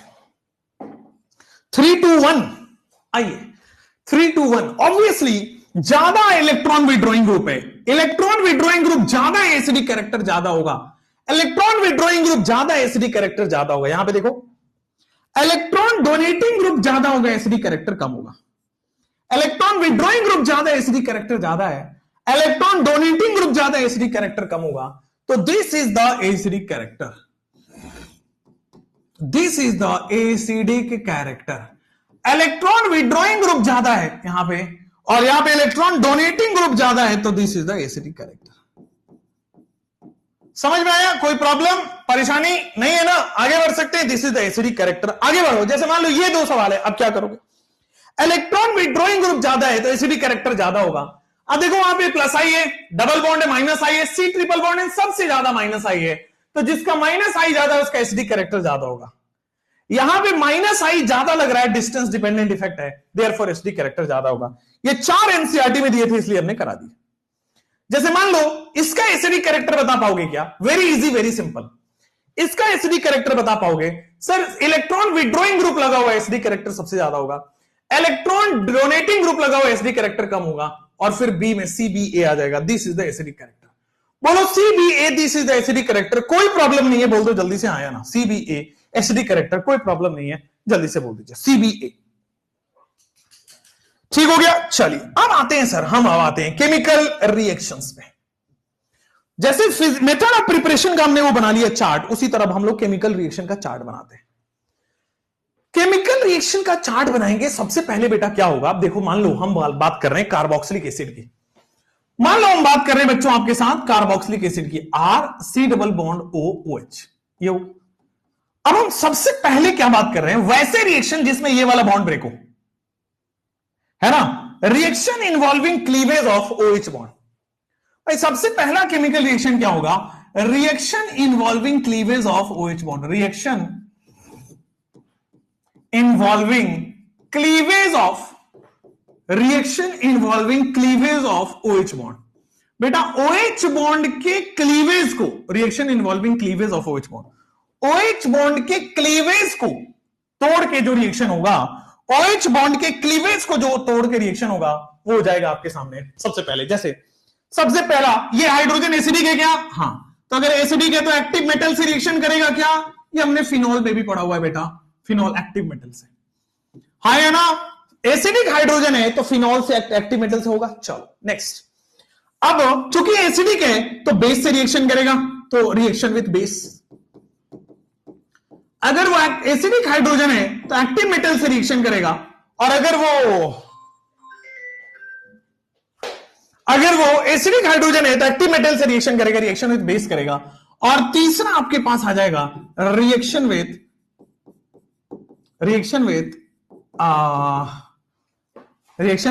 HSO3 सल्फाइड लिख दो, रिएक्शन विथ सल्फाइड। ये तीन अभी आपको कराते हैं एक्टिव मेटल में, ये तीन आपको एक्टिव मेटल में कराते हैं। कोई दिक्कत? ओलियम नहीं, रुक जाओ, ओलियम नहीं,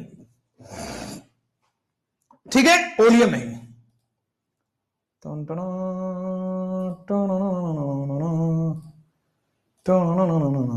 चलिए, रिएक्शन विथ सल्फाइड हो गया, आप ये भी करा सकते हो, SO2 निकल जाएगा। रिएक्शन विथ आप कार्बोनेट भी करा सकते हो, बाइकार्बोनेट भी करा सकते हो, CO2 निकल जाएगा। मैं सल्फाइड वहीं पे आपको समझा देता हूं, लिखने के लिए आप लिखेंगे carbonate and bicarbonate. Reaction with carbonate and bicarbonate आप लिखेंगे, सल्फाइड में वहीं करूंगा, वहां पे SO2 गैस निकलेगा, यहां पे CO2 गैस निकलेगा। ठीक, क्लियर है, कोई प्रॉब्लम नहीं है। आगे बढ़ते हैं तो रिएक्शन विथ एक्टिव मेटल की बात करेंगे। आइए, ये रहा आपके सामने रिएक्शन विथ एक्टिव मेटल। ओहो, आइए रिएक्शन विथ एक्टिव मेटल की बात करेंगे। जैसे मान लो बच्चों आपके पास क्या है, RC double bond OOH। Example के तौर पे आपने लिया है CH3C डबल बॉन्ड OOH, ये कार्बोक्सिलिक एसिड है। अगर मैं इसकी रिएक्शन सोडियम मेटल से कराता हूं, क्या होगा सर? हाइड्रोजन हट जाएगा और आपके सामने बन जाएगा CH3C double bond OO minus Na+। हाँ या ना? और आपके सामने बच्चों H2 गैस रिलीज हो जाएगा, और आपके सामने भाई H2 गैस रिलीज हो जाएगा। हाँ या ना? Similarly, CH3C double bond OO minus, CH3C double bond OOH, and this is K. Finally, आपके सामने आएगा CH3C double bond O minus K plus, and आपके सामने H2 गैस निकल जाएगा। बैलेंसिंग नहीं है अभी। मान लो मैं इसकी रिएक्शन कैल्शियम से करा देता हूं तो क्या होगा? तो बस कैल्शियम में आपके सामने चार्ज बैलेंस करना रहेगा और नथिंग एल्स। कैल्शियम +2 होता है, तो ये हो जाएगा CH3C double bond O minus whole twice Ca। दो माइनस चार्जेस को सेटिस्फाई करने के लिए +2 है, और आपके सामने बच्चों H2 गैस रिलीज हो जाएगा, और आपके सामने बच्चों H2 गैस रिलीज हो जाएगा। बोलो हाँ, ठीक है। कार्बोक्सिलिक एसिड है, अगर एक्टिव मेटल के साथ रिएक्शन किया तो ये बनेगा, अगर पोटेशियम एक्टिव मेटल के साथ रिएक्शन किया तो ये बनेगा, कैल्शियम एक्टिव मेटल के साथ रिएक्शन किया तो ये बनेगा। बोलो सही है, बोलो प्रॉब्लम नहीं है, आगे बढ़ सकते हैं। तो this is the active metal reaction with base and reaction with, अच्छा अब रिएक्शन विद बेस कर दो, बेस तो और आसान होगा भाई, मेटल बेसिक होता है तो इसने एसिडिक हाइड्रोजन चुरा के H2 गैस बना दिया। मान लो मैं इसी रिएक्शन को, अब फोकस यहां पे रखोगे, मान लो मैं अब ये वाला रिएक्शन लिख लेता हूं, ये एसिडिक है क्या? अब चूंकि एसिडिक है तो अगर NaOH से रिएक्शन किया तो क्या होगा? अगर एसिडिक है NaOH से रिएक्शन किया तो यस, क्या ये OH माइनस बेस ने H+ को चुराया और वाटर निकाल देगा? भाई OH माइनस यहां है, एसिडिक H+ है, तो क्या वाटर फॉर्म होगा? H2O रिलीज होगा। अब हीट होगा तो वेपर बन जाएगा, नहीं होगा तो पड़ा रहेगा, और आपके सामने ये सॉल्ट बन जाएगा कार्बोक्सिलिक एसिड का, CH3CH2C double bond O minus Na+। अगर आपने बेस से रिएक्शन किया है तो बस सिंपल साइड प्रोडक्ट चेंज होगा, दैट इज वाटर बनेगा। जैसे सेम कहानी अगर मैं मान लो CH3Ca डबल बॉन्ड OOH है, और अगर मैं NaOH की जगह KOH ले लो तो फिर से OH माइनस एसिडिक हाइड्रोजन चुराएगा, एसिड बेस रिएक्शन होगा, H+ जा चुका है और वाटर बन चुका है। Any doubt? एनी डाउट, किसी भी तरह से कोई प्रॉब्लम? तो this is the carboxylic acid, metal active metal है, बेस यहां पे बेस है, बोलो ठीक है कि नहीं ठीक है? इसमें पीके का वैल्यू पूछता है, बिल्कुल सही बात है। पीके अगर आपसे पूछेगा, पीके मतलब एसिडिक नेचर पूछेगा, यस, तो बेटा पीके का मतलब होता है बेसिक कैरेक्टर, बट आपसे रिवर्स ऑफ पीके पूछेगा, यानी कि एसिडिक नेचर पूछेगा। ठीक ठीक ठीक ठीक ठीक। चलिए अब आ जाते हैं, मान लो आपकी रिएक्शन कार्बोनेट से करा दी तो क्या होगा?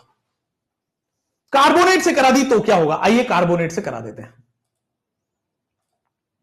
आइए बच्चों कार्बोनेट से करा देते हैं, अब एक एक करके। आइए कार्बोनेट से करा देते हैं। बेटा ये जो मनोवर भाई साहब है, जिनको मैंने अभी हाइड किया, आर सी, ये यस यस यस यस इतने क्यों लिख रहे हैं? क्या हो गया इनको? एक्साइटमेंट हो गया क्या? वाई से इतना प्यार हो गया क्या तुमको? गधे। अब यहां पे अगर मैं सोडियम कार्बोनेट की बात करता हूं, Na2CO3 सोडियम कार्बोनेट ले लो, या फिर आप ले सकते हो RC डबल बॉन्ड OOH, और उसकी रिएक्शन आप कर दो मान लो NaHCO3 से, उसकी रिएक्शन आप कर दो NaHCO3 से, क्या होगा?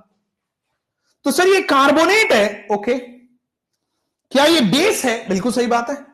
तो क्या एसिडिक हाइड्रोजन गायब कर देगा? हाँ हाँ, एसिडिक हाइड्रोजन गायब कर देगा, RC double bond OO minus.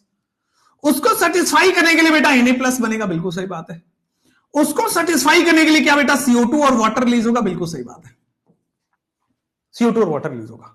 Next, RC double bond OO minus Na plus, RC double bond OO minus Na plus.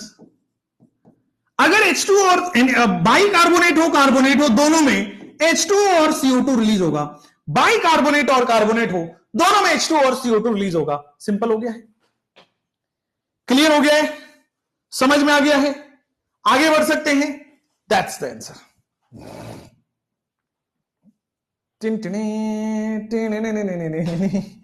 That's the answer. तो एक्टिव मेटल की रिएक्शन मैंने कराई, बेस की रिएक्शन मैंने कराई, वाटर निकलेगा। कार्बोनेट की रिएक्शन मैंने कराई, सल्फाइड लोगे तो CO2 की जगह SO2 रिलीज होगा, बस। सल्फाइड में CO2 की जगह SO2 रिलीज होगा, बस। हो गया क्लियर? चलिए नेक्स्ट आपके पास आते हैं बेटा esterification reaction. No not esterification हम पढ़ चुके हैं, एस्टरिफिकेशन हम पढ़ चुके हैं। एस्टरिफिकेशन में बस एक छोटा सा हिंट देंगे बेटा। आपके पास क्या होता था? कार्बोक्सिलिक एसिड लेते थे हम, कार्बोक्सिलिक एसिड, हाँ, और कार्बोक्सिलिक एसिड की रिएक्शन हम कराते थे मान लो अल्कोहल से। तो एस्टरिफिकेशन रिएक्शन क्या कहता है? एस्टरिफिकेशन रिएक्शन कहता है कि सर एसिड से ये वाला पार्ट आएगा और अल्कोहल से ये वाला पार्ट आएगा और आपके सामने एस्टर बन जाएगा। एसिड से आपके सामने ये वाला पार्ट आएगा, RC डबल बॉन्ड O, फिर आपके सामने अल्कोहल से ये वाला पार्ट आएगा और आपके पास एस्टर बन जाएगा। तो एसिड प्लस अल्कोहल एस्टर बनेगा। क्या बनेगा? एसिड प्लस अल्कोहल आपके सामने एस्टर बनने वाला है। Acid plus alcohol will form ester. हाँ है ना, एकदम क्लियर है। Acid plus alcohol will form ester. ठीक, ये क्लियर होना चाहिए कि जो एसिड ये वाला पार्ट है वो एसिड से आता है, ये वाला पार्ट जो है अल्कोहल से आता है, और वाटर रिलीज हो जाएगा। H वहां से OH और यहां से H, वाटर रिलीज हो जाएगा। ये हम पढ़ चुके हैं, इसको दोबारा रिपीट नहीं करें, हम पढ़ चुके हैं। आई अब आते हैं बेटा आपके पास फाइनली कि अगर PCl5 की रिएक्शन होगी तो क्या होगी, जरा बताना। PCl5 क्या करता है? क्या ऑक्सीजन खा जाएगा? PCl5 क्या यहां से ऑक्सीजन खा जाएगा? बिल्कुल सही बात है। तो आपके सामने सर वहां से ऑक्सीजन खा के POCl3 बना लिया। PCl5 जो है वो टूटता है PCl3 प्लस Cl2 में, और PCl3 जो है वो ऑक्सीजन खा जाएगा और आपके सामने बन जाएगा POCl3। बिल्कुल ठीक हो गया। बोलो POCl3 बना नहीं बना? एकदम अच्छे से जल्दी से बोल दो, बना नहीं बना? बन गया। अब क्या होगा? जो दोनों Cl है वहीं पे जाके जोड़ दो R। जो दोनों Cl है बेटा, कार्बन OH, एक Cl ऊपर और एक Cl नीचे लगा दो, एकदम सही हो गया है।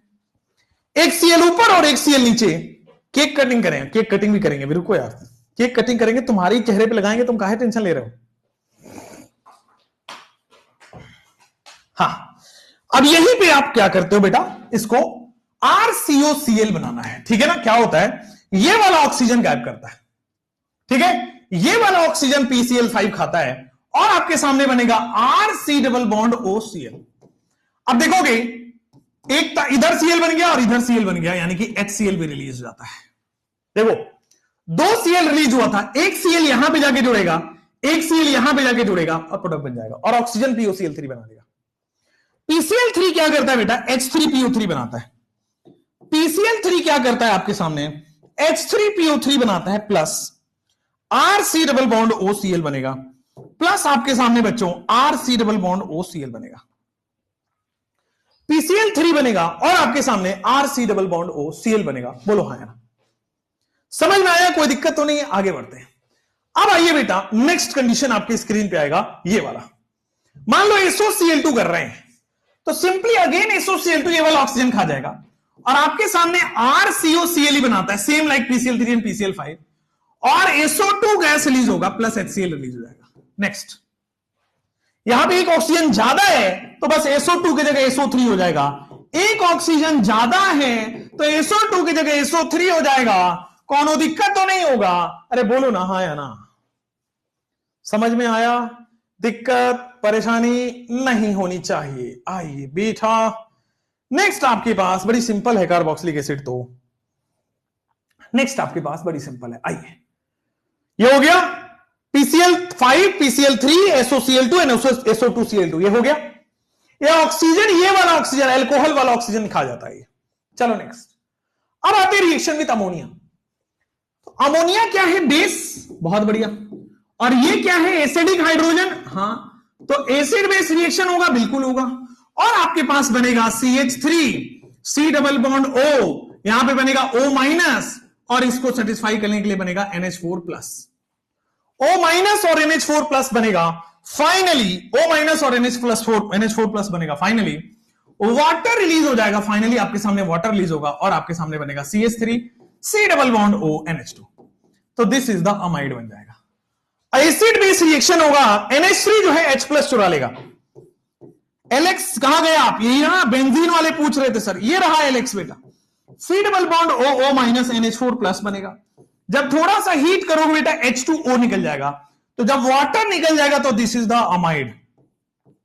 जब वाटर निकल जाएगा तो this is the amide is the answer is the, this is the amide is the answer is the. बोलो क्लियर है? कोई दिक्कत नहीं है? सर बायोमोलिक्यूल में लास्ट वाले टॉपिक से क्वेश्चन आता है, बिल्कुल सही बात है, विटामिन से क्वेश्चन आता है, इसीलिए सुभाष सर पढ़ा रहे हैं यहाँ पे, इसीलिए तो पढ़ा रहे हैं, और कोई थोड़ी ना। मतलब रिएक्शन विद अमोनिया आपके स्क्रीन पे आ चुका है। नेक्स्ट आएंगे, जैसे मान लो आपके पास, मान लो LiAlH4 है, अब क्या करोगे? रिडक्शन करना है। मान लो स्ट्रॉन्ग रिड्यूसिंग एजेंट दे दिया तो क्या होगा? रिड्यूसिंग एजेंट क्या करता है? कोई आइडिया? रिड्यूसिंग एजेंट अल्कोहल में बनाएगा या एल्डिहाइड में बनाएगा? स्ट्रॉन्ग रिड्यूसिंग एजेंट है, ध्यान देना बेटा। जब ये स्ट्रॉन्ग रिड्यूसिंग एजेंट है तो क्या करेगा सर? सीधा अल्कोहल। जैसे स्ट्रॉन्ग ऑक्सीडाइजिंग एजेंट क्या करता था? सीधा एसिड में ले आता था अल्कोहल को, वैसे ही अगर आप एसिड को रिड्यूस कर दोगे स्ट्रांगली तो ये सीधा अल्कोहल चला जाएगा। 1 डिग्री अल्कोहल RCH2OH, ये 1 डिग्री अल्कोहल सीधा RCH2OH चला जाएगा। बोलो ठीक है? 1 डिग्री अल्कोहल HNOH ऐड हो जाएगा, अल्कोहल बन जाएगा। बिल्कुल सही बात है, ठीक है। जैसे मान लो अगर मैं सोडा लाइम डीकार्बोक्सिलेशन करता हूं तो क्या होगा? जैसे मैं मान लो NaOHCO, इसको क्या बोलते हैं? 3:1 रेशियो में होता है, ये 3 और ये 1 रेशियो में रहता है, इसको बोलते हैं soda lime decarboxylation, CO decarboxylation. CO2 release होता है बेटा, यहां से क्या होता है? CO2 रिलीज होता है और एल्केन बन जाता है। तो ये CO2 रिलीज हो गया, ये वाला CO2 रिलीज हो जाता है, प्लस CO2 बन जाता है, एल्केन और CO2 रिलीज हो जाता है। सोडा लाइम डीकार्बोक्सिलेशन में CO2 रिलीज हो जाता है और एल्केन बन जाता है। ऑलरेडी पढ़ा हुआ रिएक्शंस हैं, बस रिपीटेटिव है। चलो अब आते हैं लास्ट इज आपके सामने, last is substitution reaction in the hydrocarbon part. इसको बोलते हैं HVZ रिएक्शन, ठीक है? HVZ रिएक्शन क्या होने वाला है? HVZ रिएक्शन क्या बोलते हैं इसको? हेल-वोल्हार्ड जेलिंस्की रिएक्शन, हेल-वोल्हार्ड जेलिंस्की रिएक्शन। तो बेटा इसमें क्या होता है? हेल-वोल्हार्ड जेलिंस्की रिएक्शन में इसको बोलते हैं हम alpha halogenation. Hell Volhard Zelinsky reaction में आपके पास हो जाएगा alpha halogenation of carboxylic acid. ठीक है, alpha halogenation of carboxylic acid आ जाएगा, Helmholtz Zelinsky reaction, alpha halogenation of carboxylic acid. ठीक है, HVZ reaction, Helmholtz Zelinsky reaction, alpha halogenation of carboxylic acid. अब ये रिएक्शन कैसे होगा? इस रिएक्शन में कार्बोक्सिलिक एसिड के पास कम से कम एक अल्फा एच होना चाहिए, कार्बोक्सिलिक एसिड के पास एक अल्फा एच होना चाहिए। अब देखो, ये वाले में आपके पास अल्फा एच है, एक नहीं दो है। तो अब अगर हम ऐसे करते हैं PX3 या फिर और रेड फास्फोरस प्लस X2, इन दोनों में से कोई भी लेते हैं, या तो PX3 इन दोनों को रिएक्शन करके बन जाएगा, या तो रेड फास्फोरस प्लस X2 लेते हो तो अल्फा हेलोजिनेशन होगा। क्या होगा? एक बार हाइड्रोजन हटके Br लग जाएगा एंड दिस इज COOH। अगर हम दूसरी बार PBr3 लेते हैं, अगर हमने दूसरी बार PBr3 लिया तो दूसरा वाला अल्फा एच भी हट जाएगा। अगर हमने दूसरी बार लिया तो दूसरा वाला अल्फा एच हट जाएगा और आपके सामने अल्फा हेलोजिनेशन हो जाएगा। बोलो ठीक। जैसे रेड फास्फोरस प्लस Cl2, तो क्या ये अल्फा एच है? तो अब क्या करेगा सर, यहां पे सबसे पहले आपके सामने एक अल्फा हेलोजिनेशन कर दिया, C डबल बॉन्ड OOH। क्या दूसरी बार में फिर से अल्फा हेलोजिनेशन किया है, नीचे Cl ऊपर Cl, C double bond OOH। ठीक है, दूसरे वाले पार्ट में क्या तीसरे वाले में फिर से कार्बन है, ऊपर क्लोरीन है, लेफ्ट में क्लोरीन है, नीचे क्लोरीन है, C डबल बॉन्ड OOH हो जाएगा। आपके सामने स्क्रीन पे आ जाएगा C डबल बॉन्ड OOH, है ना। कार्बन पे बेटा ऊपर ब्रोमीन नीचे ब्रोमीन है, कार्बन पे ऊपर Cl नीचे Cl है, and this is the case, and this is the case. Helmholtz-Zelensky reaction समझ में आया? चलिए, जैसे ही आपने ये देखा, नेक्स्ट क्वेश्चन आपके इस पर आएगा, रिंग सब्स्टिट्यूशन। अब तो बड़ी सिंपल है। क्या ये C डबल बॉन्ड O है? हाँ, माइनस M दिखाएगा, बिल्कुल सही है। मेटा डायरेक्टिंग हो जाएगा, बिल्कुल सही। C डबल बॉन्ड O है, माइनस M दिखाएगा, मेटा डायरेक्टिंग होगा। तो जब माइनस M दिखाएगा, मेटा डायरेक्टिंग हो जाएगा, तो आपके स्क्रीन पे आ जाएगा C डबल बॉन्ड OH और NO2, मेटा डायरेक्टिंग। सिमिलरली ये देखो आपके सामने हेलोजिनेशन रिएक्शन है, मेटा डायरेक्टिंग हो जाएगा, C डबल बॉन्ड OH, ये याद है FeX4 माइनस और X प्लस बनता है, तो आपके सामने मेटा डायरेक्टिंग हेलोजन हो जाएगा, मेटा डायरेक्टिंग हेलोजन हो जाएगा।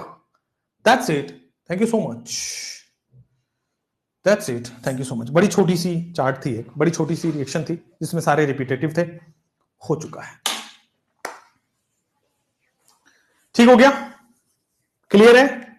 चैट ऑन कर दो। अच्छा, आपको चैट ओपन कराना है, चैट ओपन कराना है। कोई रोएगा नहीं, पहले मैं बता देता हूं, कोई रोएगा नहीं। मैं चैट एक बार ऐसे कर लेता हूं। अब बताओ, हीटिंग इफेक्ट हमने ऑलरेडी पढ़ा हुआ है बेटा, ऑलरेडी पढ़ा हुआ है। Salt hydrolysis recorded, recorded. Sir वैसे इसके क्या है, बाद आप क्या करोगे? I will take a break, मैं थोड़ा सा ब्रेक लूंगा लाइफ में, है ना। मतलब बहुत झटके दे रही है लाइफ मेरे को, तो मैं सोच रहा हूं थोड़ा सा काम डाउन हो जाऊं। समझ नहीं आ रहा क्या करना चाहिए। अगर मैं एक एथिकल वे को चुनता हूं तो मुझे मेरा दूसरा एथिकल वे छूटता है, फिर मैं इस एथिक्स को पकड़ता हूं तो मेरा ये वाला एथिकल वे छूट रहा है। मैं पजल हो गया हूं लाइफ में, मतलब I don't know where to go. कभी कभी लाइफ में ऐसा सिचुएशन आ जाता है, तो मैंने सोचा कि आराम से ब्रेक लेता हूं।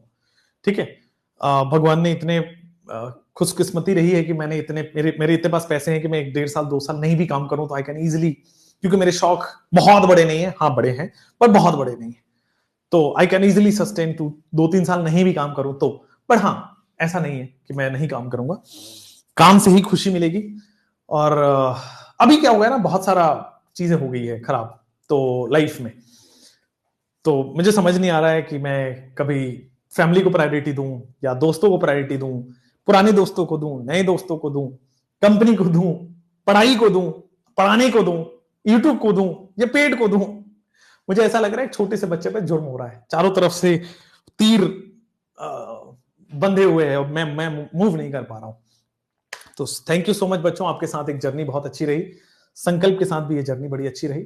देखते हैं 1-1.5-2 महीने बाद कि मुझे क्या करना है लाइफ में, और फिर मैं आगे मूव करूंगा। और अदरवाइज IAS की तैयारी करेंगे यार, मजा आता है। बहुत दिन हो गया पढ़े हुए, है ना। आई लाइक स्टडिंग, मतलब किताबें पढ़ना बड़ा अच्छा लगता है, तो मैं ज्यादा से ज्यादा तो वही कर लूंगा यार, IAS की तैयारी कर लूंगा। ठीक है, बट अभी बहुत सारे थॉट्स हैं। अभी मैं पहले तो एकांतवास चाहिए मुझे। मतलब I need some time to think on my self, I need some time to think on what I have to do, what I want to do, what I have to do and what I want to do. जब तक एक page पे नहीं आएगा ना, तब तक life में अच्छा नहीं हो पाएगा। सो दैट्स ग्रेट, है ना। थैंक यू सो मच यार, थैंक यू सो मच। नाम याद है मुझे, वंशिका, अंजलि, अनी, हर के पास दृष्टि, अनुज, अरुण, है ना, शिवांशु, एलेक्स, ये सब लोगों के नाम, मतलब सारे लोगों के नाम याद है। राजू हैं, मतलब मैं कमेंट देखता हूँ, तानिया है, ठीक है बच्चों। और जहां तक बात है कि मैं 5 मई तक मैंने आपका सिलेबस भरपूर डिटेल में कंप्लीट कराया, बहुत अच्छे से कंप्लीट कराया। एंड अब आपसे समय आ गया है अलविदा कहने का, है ना। और 4 लेक्चर आपके, 4 लेक्चर्स रिकॉर्डेड आपके अपलोड हो जाएंगे, बट इस प्लेटफॉर्म पे लाइव अब मैं आपको नहीं देख पाऊंगा। मैं उम्मीद करता हूं कि मेरे ये लेक्चर्स आपको अगले साल या से 2 महीने बाद, या आज से 1 महीने बाद, या 10 दिन बाद आप देखिए उसकी कर लें। मैं आपको सच्चाई बता दूं तो बहुत सारे लोग हैं जो इस बार अच्छा कर जाएंगे, बहुत सारे लोग हैं जो नहीं कर पाएंगे, और ये नहीं कर पाने वालों का नंबर ज्यादा है। निराश मत होना। मैं जिंदगी में हर हर एक ऐसे मोड़ पे लाके मैं खड़ा हो जाता हूं कहीं आके, मतलब ऐसा मेरा कोई रोल नहीं होता है, ठीक है ना। बट मैं एक्सटर्नल फोर्सेस के द्वारा मैं एक जगह ऐसी खड़े हो जा रहा हूं। 2-3 सालों से मैं ऐसा बिलीव कर रहा हूं यार, अब मैं क्लूलेस हो गया कि मैं क्या करूं। आगे जाऊंगा तो खाई है, पीछे आऊंगा तो कुआं है। What I am doing, what I will do. तो खैर, ये सब बातें बताने की नहीं होती, ये सब बातें, कुछ चीजें तो अपने अंदर छुपा लेनी चाहिए, ठीक है। कुछ चीजें तो अपने अंदर रख लेनी चाहिए। मैं अपने बॉडी पे वर्क करूंगा, मतलब I will start the core gymming, जो मैं पहले करता था स्टार्टिंग 2020, 21, 22 में। Core gymming I will start it, I am missing it badly, ठीक है। मैं बहुत इंटेंस कोर जिम करता था, और जैसे मैं छोड़ा मैं फूल गया, ऐसे आलू की तरह फूल गया। वो मुझे नहीं चाहिए, I want to get back to that. उसके बाद आई विल गेट मैरिड, आपको बता दूं, I will get married, I have planned. And अपने पास लव वव का कोई सीन है नहीं, बन नहीं पा रहा, आप ऐसे कहोगे तो। काफी फील्ड्स में मेरी बदकिस्मती है। आई will get married, I will have a good life, but I will, अब मैं इस हशल में नहीं भागना चाहता, उस भेड़ चाल में नहीं भागना चाहता, ठीक है। मैं दिन के एक ही लेक्चर लूं, लेकिन ऐसा लूं कि मजा आ जाए, ठीक है। वैसा टाइप कुछ करना चाहता हूं, और फोर्सफुली काम नहीं करना चाहता, वो मैं कर भी नहीं पाऊंगा। I am not that, I am sort of creative. मैंने जो अपने आप को समझा, I am sort of creative, and creativity takes time. I want to do something new, but new things take time, और वो नॉर्मल जिंदगी में पॉसिबल नहीं है। नॉर्मल जिंदगी में बस करते जाओ, दैट इज द वे। तो थोड़ा सा रुक के करते हैं। Be strong, thank you so much. बहुत मिस करूंगा मैं आप सब लोगों को भी, जो ये कमेंट आप लोग लिख रहे हैं। Thank you everyone, because of you are strong, thank you. और ऐसे ही चलेगा अब जिंदगी, ठीक है। बाकी संकल्प भारत था, है और रहेगा। मैंने एक वीडियो में बोला भी था कि संकल्प भारत, हम रहे या ना रहे, संकल्प भारत रहना चाहिए, क्योंकि बहुत मेहनत लगी है इसको, है ना, सींचने में। इस पेड़ को बड़ा करने में बहुत मेहनत लगी है, literally, you will not believe, बहुत मेहनत लगी है। एक्चुअली आपको लगता होगा कि जब हम सामने आके पढ़ाते हैं तभी मेहनत है, नहीं। मुझे याद है बहुत मेहनत लगी है, and I don't want to say it too loud. मैं कोई अपना कॉलर ऊंचा करके ये नहीं दिखाना चाहता कि नहीं मैं ही बड़ा आदमी हूं, no, I just did it. किसी का तो भला हुआ, कुछ तो भला हुआ, बस, दैट्स इट। बाकी मैं हमेशा हर डिसीजन ऊपर वाले पे छोड़ देता हूं, and that's how I am doing, that's how I do. Love you everyone, love you, and bye bye, take care बच्चों, है ना। कुछ भी कहीं भी प्रॉब्लम हो, लाइफ में फंस जाओ, तो एक बार विशाल तिवारी को याद कर लेना। मैं हर मुमकिन प्रयास करूंगा कि मैं आपके काम आ पाऊं, ठीक है। हर मुमकिन प्रयास करूंगा, है ना। हालांकि ऐसा मैं भगवान नहीं हूं कि मैं सब कुछ को हेल्प कर दूंगा, सब किसी को हेल्प कर दूंगा, बट हाँ, आई ट्राई माई बेस्ट, 110% देता हूं कि मैं हर की बात सुनूं, हर किसी से मिलूं, हर किसी से उसकी प्रॉब्लम शेयर करूं। और शायद मैं मानता हूं कि भगवान ने मुझे बनाया है तो किसी काम के लिए बनाया है, किसी रिस्पॉन्सिबिलिटी बनाया है, खुद के लिए सब बने हुए। But I feel for others, I care for others, I care for whole things, I care for whole circle, मेरे सामने आसपास जो रहते हैं। बट उस सिनारियो में क्या हुआ, मेरी फैमिली पीछे रह गई, मेरा पर्सनल लाइफ पीछे रह गया, और वो मुझे अब रियलाइज होता है आफ्टर 2-3 ब्रेक्स। तो थैंक यू, यही कहना था मुझे। आप लोग को भी मैं यही सिखाऊंगा कि लाइफ इज वेरी इंपॉर्टेंट, ठीक है ना। खुश रहना बहुत जरूरी है। Balance life is very important. Actually हुआ क्या कि मैं स्टार्टिंग से ही मतलब 4 साल 5 साल में मुझे बहुत ज्यादा सक्सेस मिलता रहा, तो वो भी एक नहीं होना चाहिए, स्टेप बाय स्टेप मिलना चाहिए। तो अब मैं पढ़ाऊं, बच्चों का प्यार मिले, मैं पढ़ाता जाऊं, बच्चों का प्यार मिले, सब्सक्राइबर मिले, व्यूज मिले, पैसे मिले, और बच्चों का हाईएस्ट रेटेड टीचर में से एक आता हूं मैं। बहुत सब कुछ दिया यार आप लोगों ने, ठीक है। इन रिटर्न मैंने अपनी 110% करने की कोशिश की। हाँ, किसी को कम लगा होगा, किसी को ज्यादा लगा होगा, बट मैंने अपना 100% देने की कोशिश जरूर की है, ठीक है। मैं दे नहीं पाया हूँ, that is I am 100 damn sure, but हाँ मैंने कोशिश जरूर की, और आपको भी अच्छा लगा होगा। आप भी अपना कोशिश दे लो, 100% दे लो। Now I am not a part of Sankalp anymore, ठीक है बच्चों। बहुत अच्छे टर्म्स पे मैं यहां से जा रहा हूं, बड़ी खुशी मन से जा रहा हूं। हाँ, एक दुख जरूर रहेगा कि मैं आप लोगों से मिल नहीं पाऊंगा, ये दुख रहेगा बस। बाकी मैं हमेशा आपके साथ हूं। आपका संकल्प पे भरोसा बनाए रखिए, संकल्प बहुत अच्छा करेगा आगे जाके। हमारी शुभकामनाएं हैं, बाकी सब तो ऊपर वाले के हाथ में बच्चों। मेरी जर्नी यहाँ पे एंड होती है आपके साथ, और थैंक यू। एक शायरी हो जाए। Thank you. अभी देखता हूं मैं मेरे पास शायरी है कि नहीं है। और शायरी हो गई, शायरी है क्या मेरे पास? तो वही इश्क मोहब्बत वाली शायरीज होती हैं यार। वो घर ले आऊंगा बारात लेके, मैंने बता दिया ना। हाँ,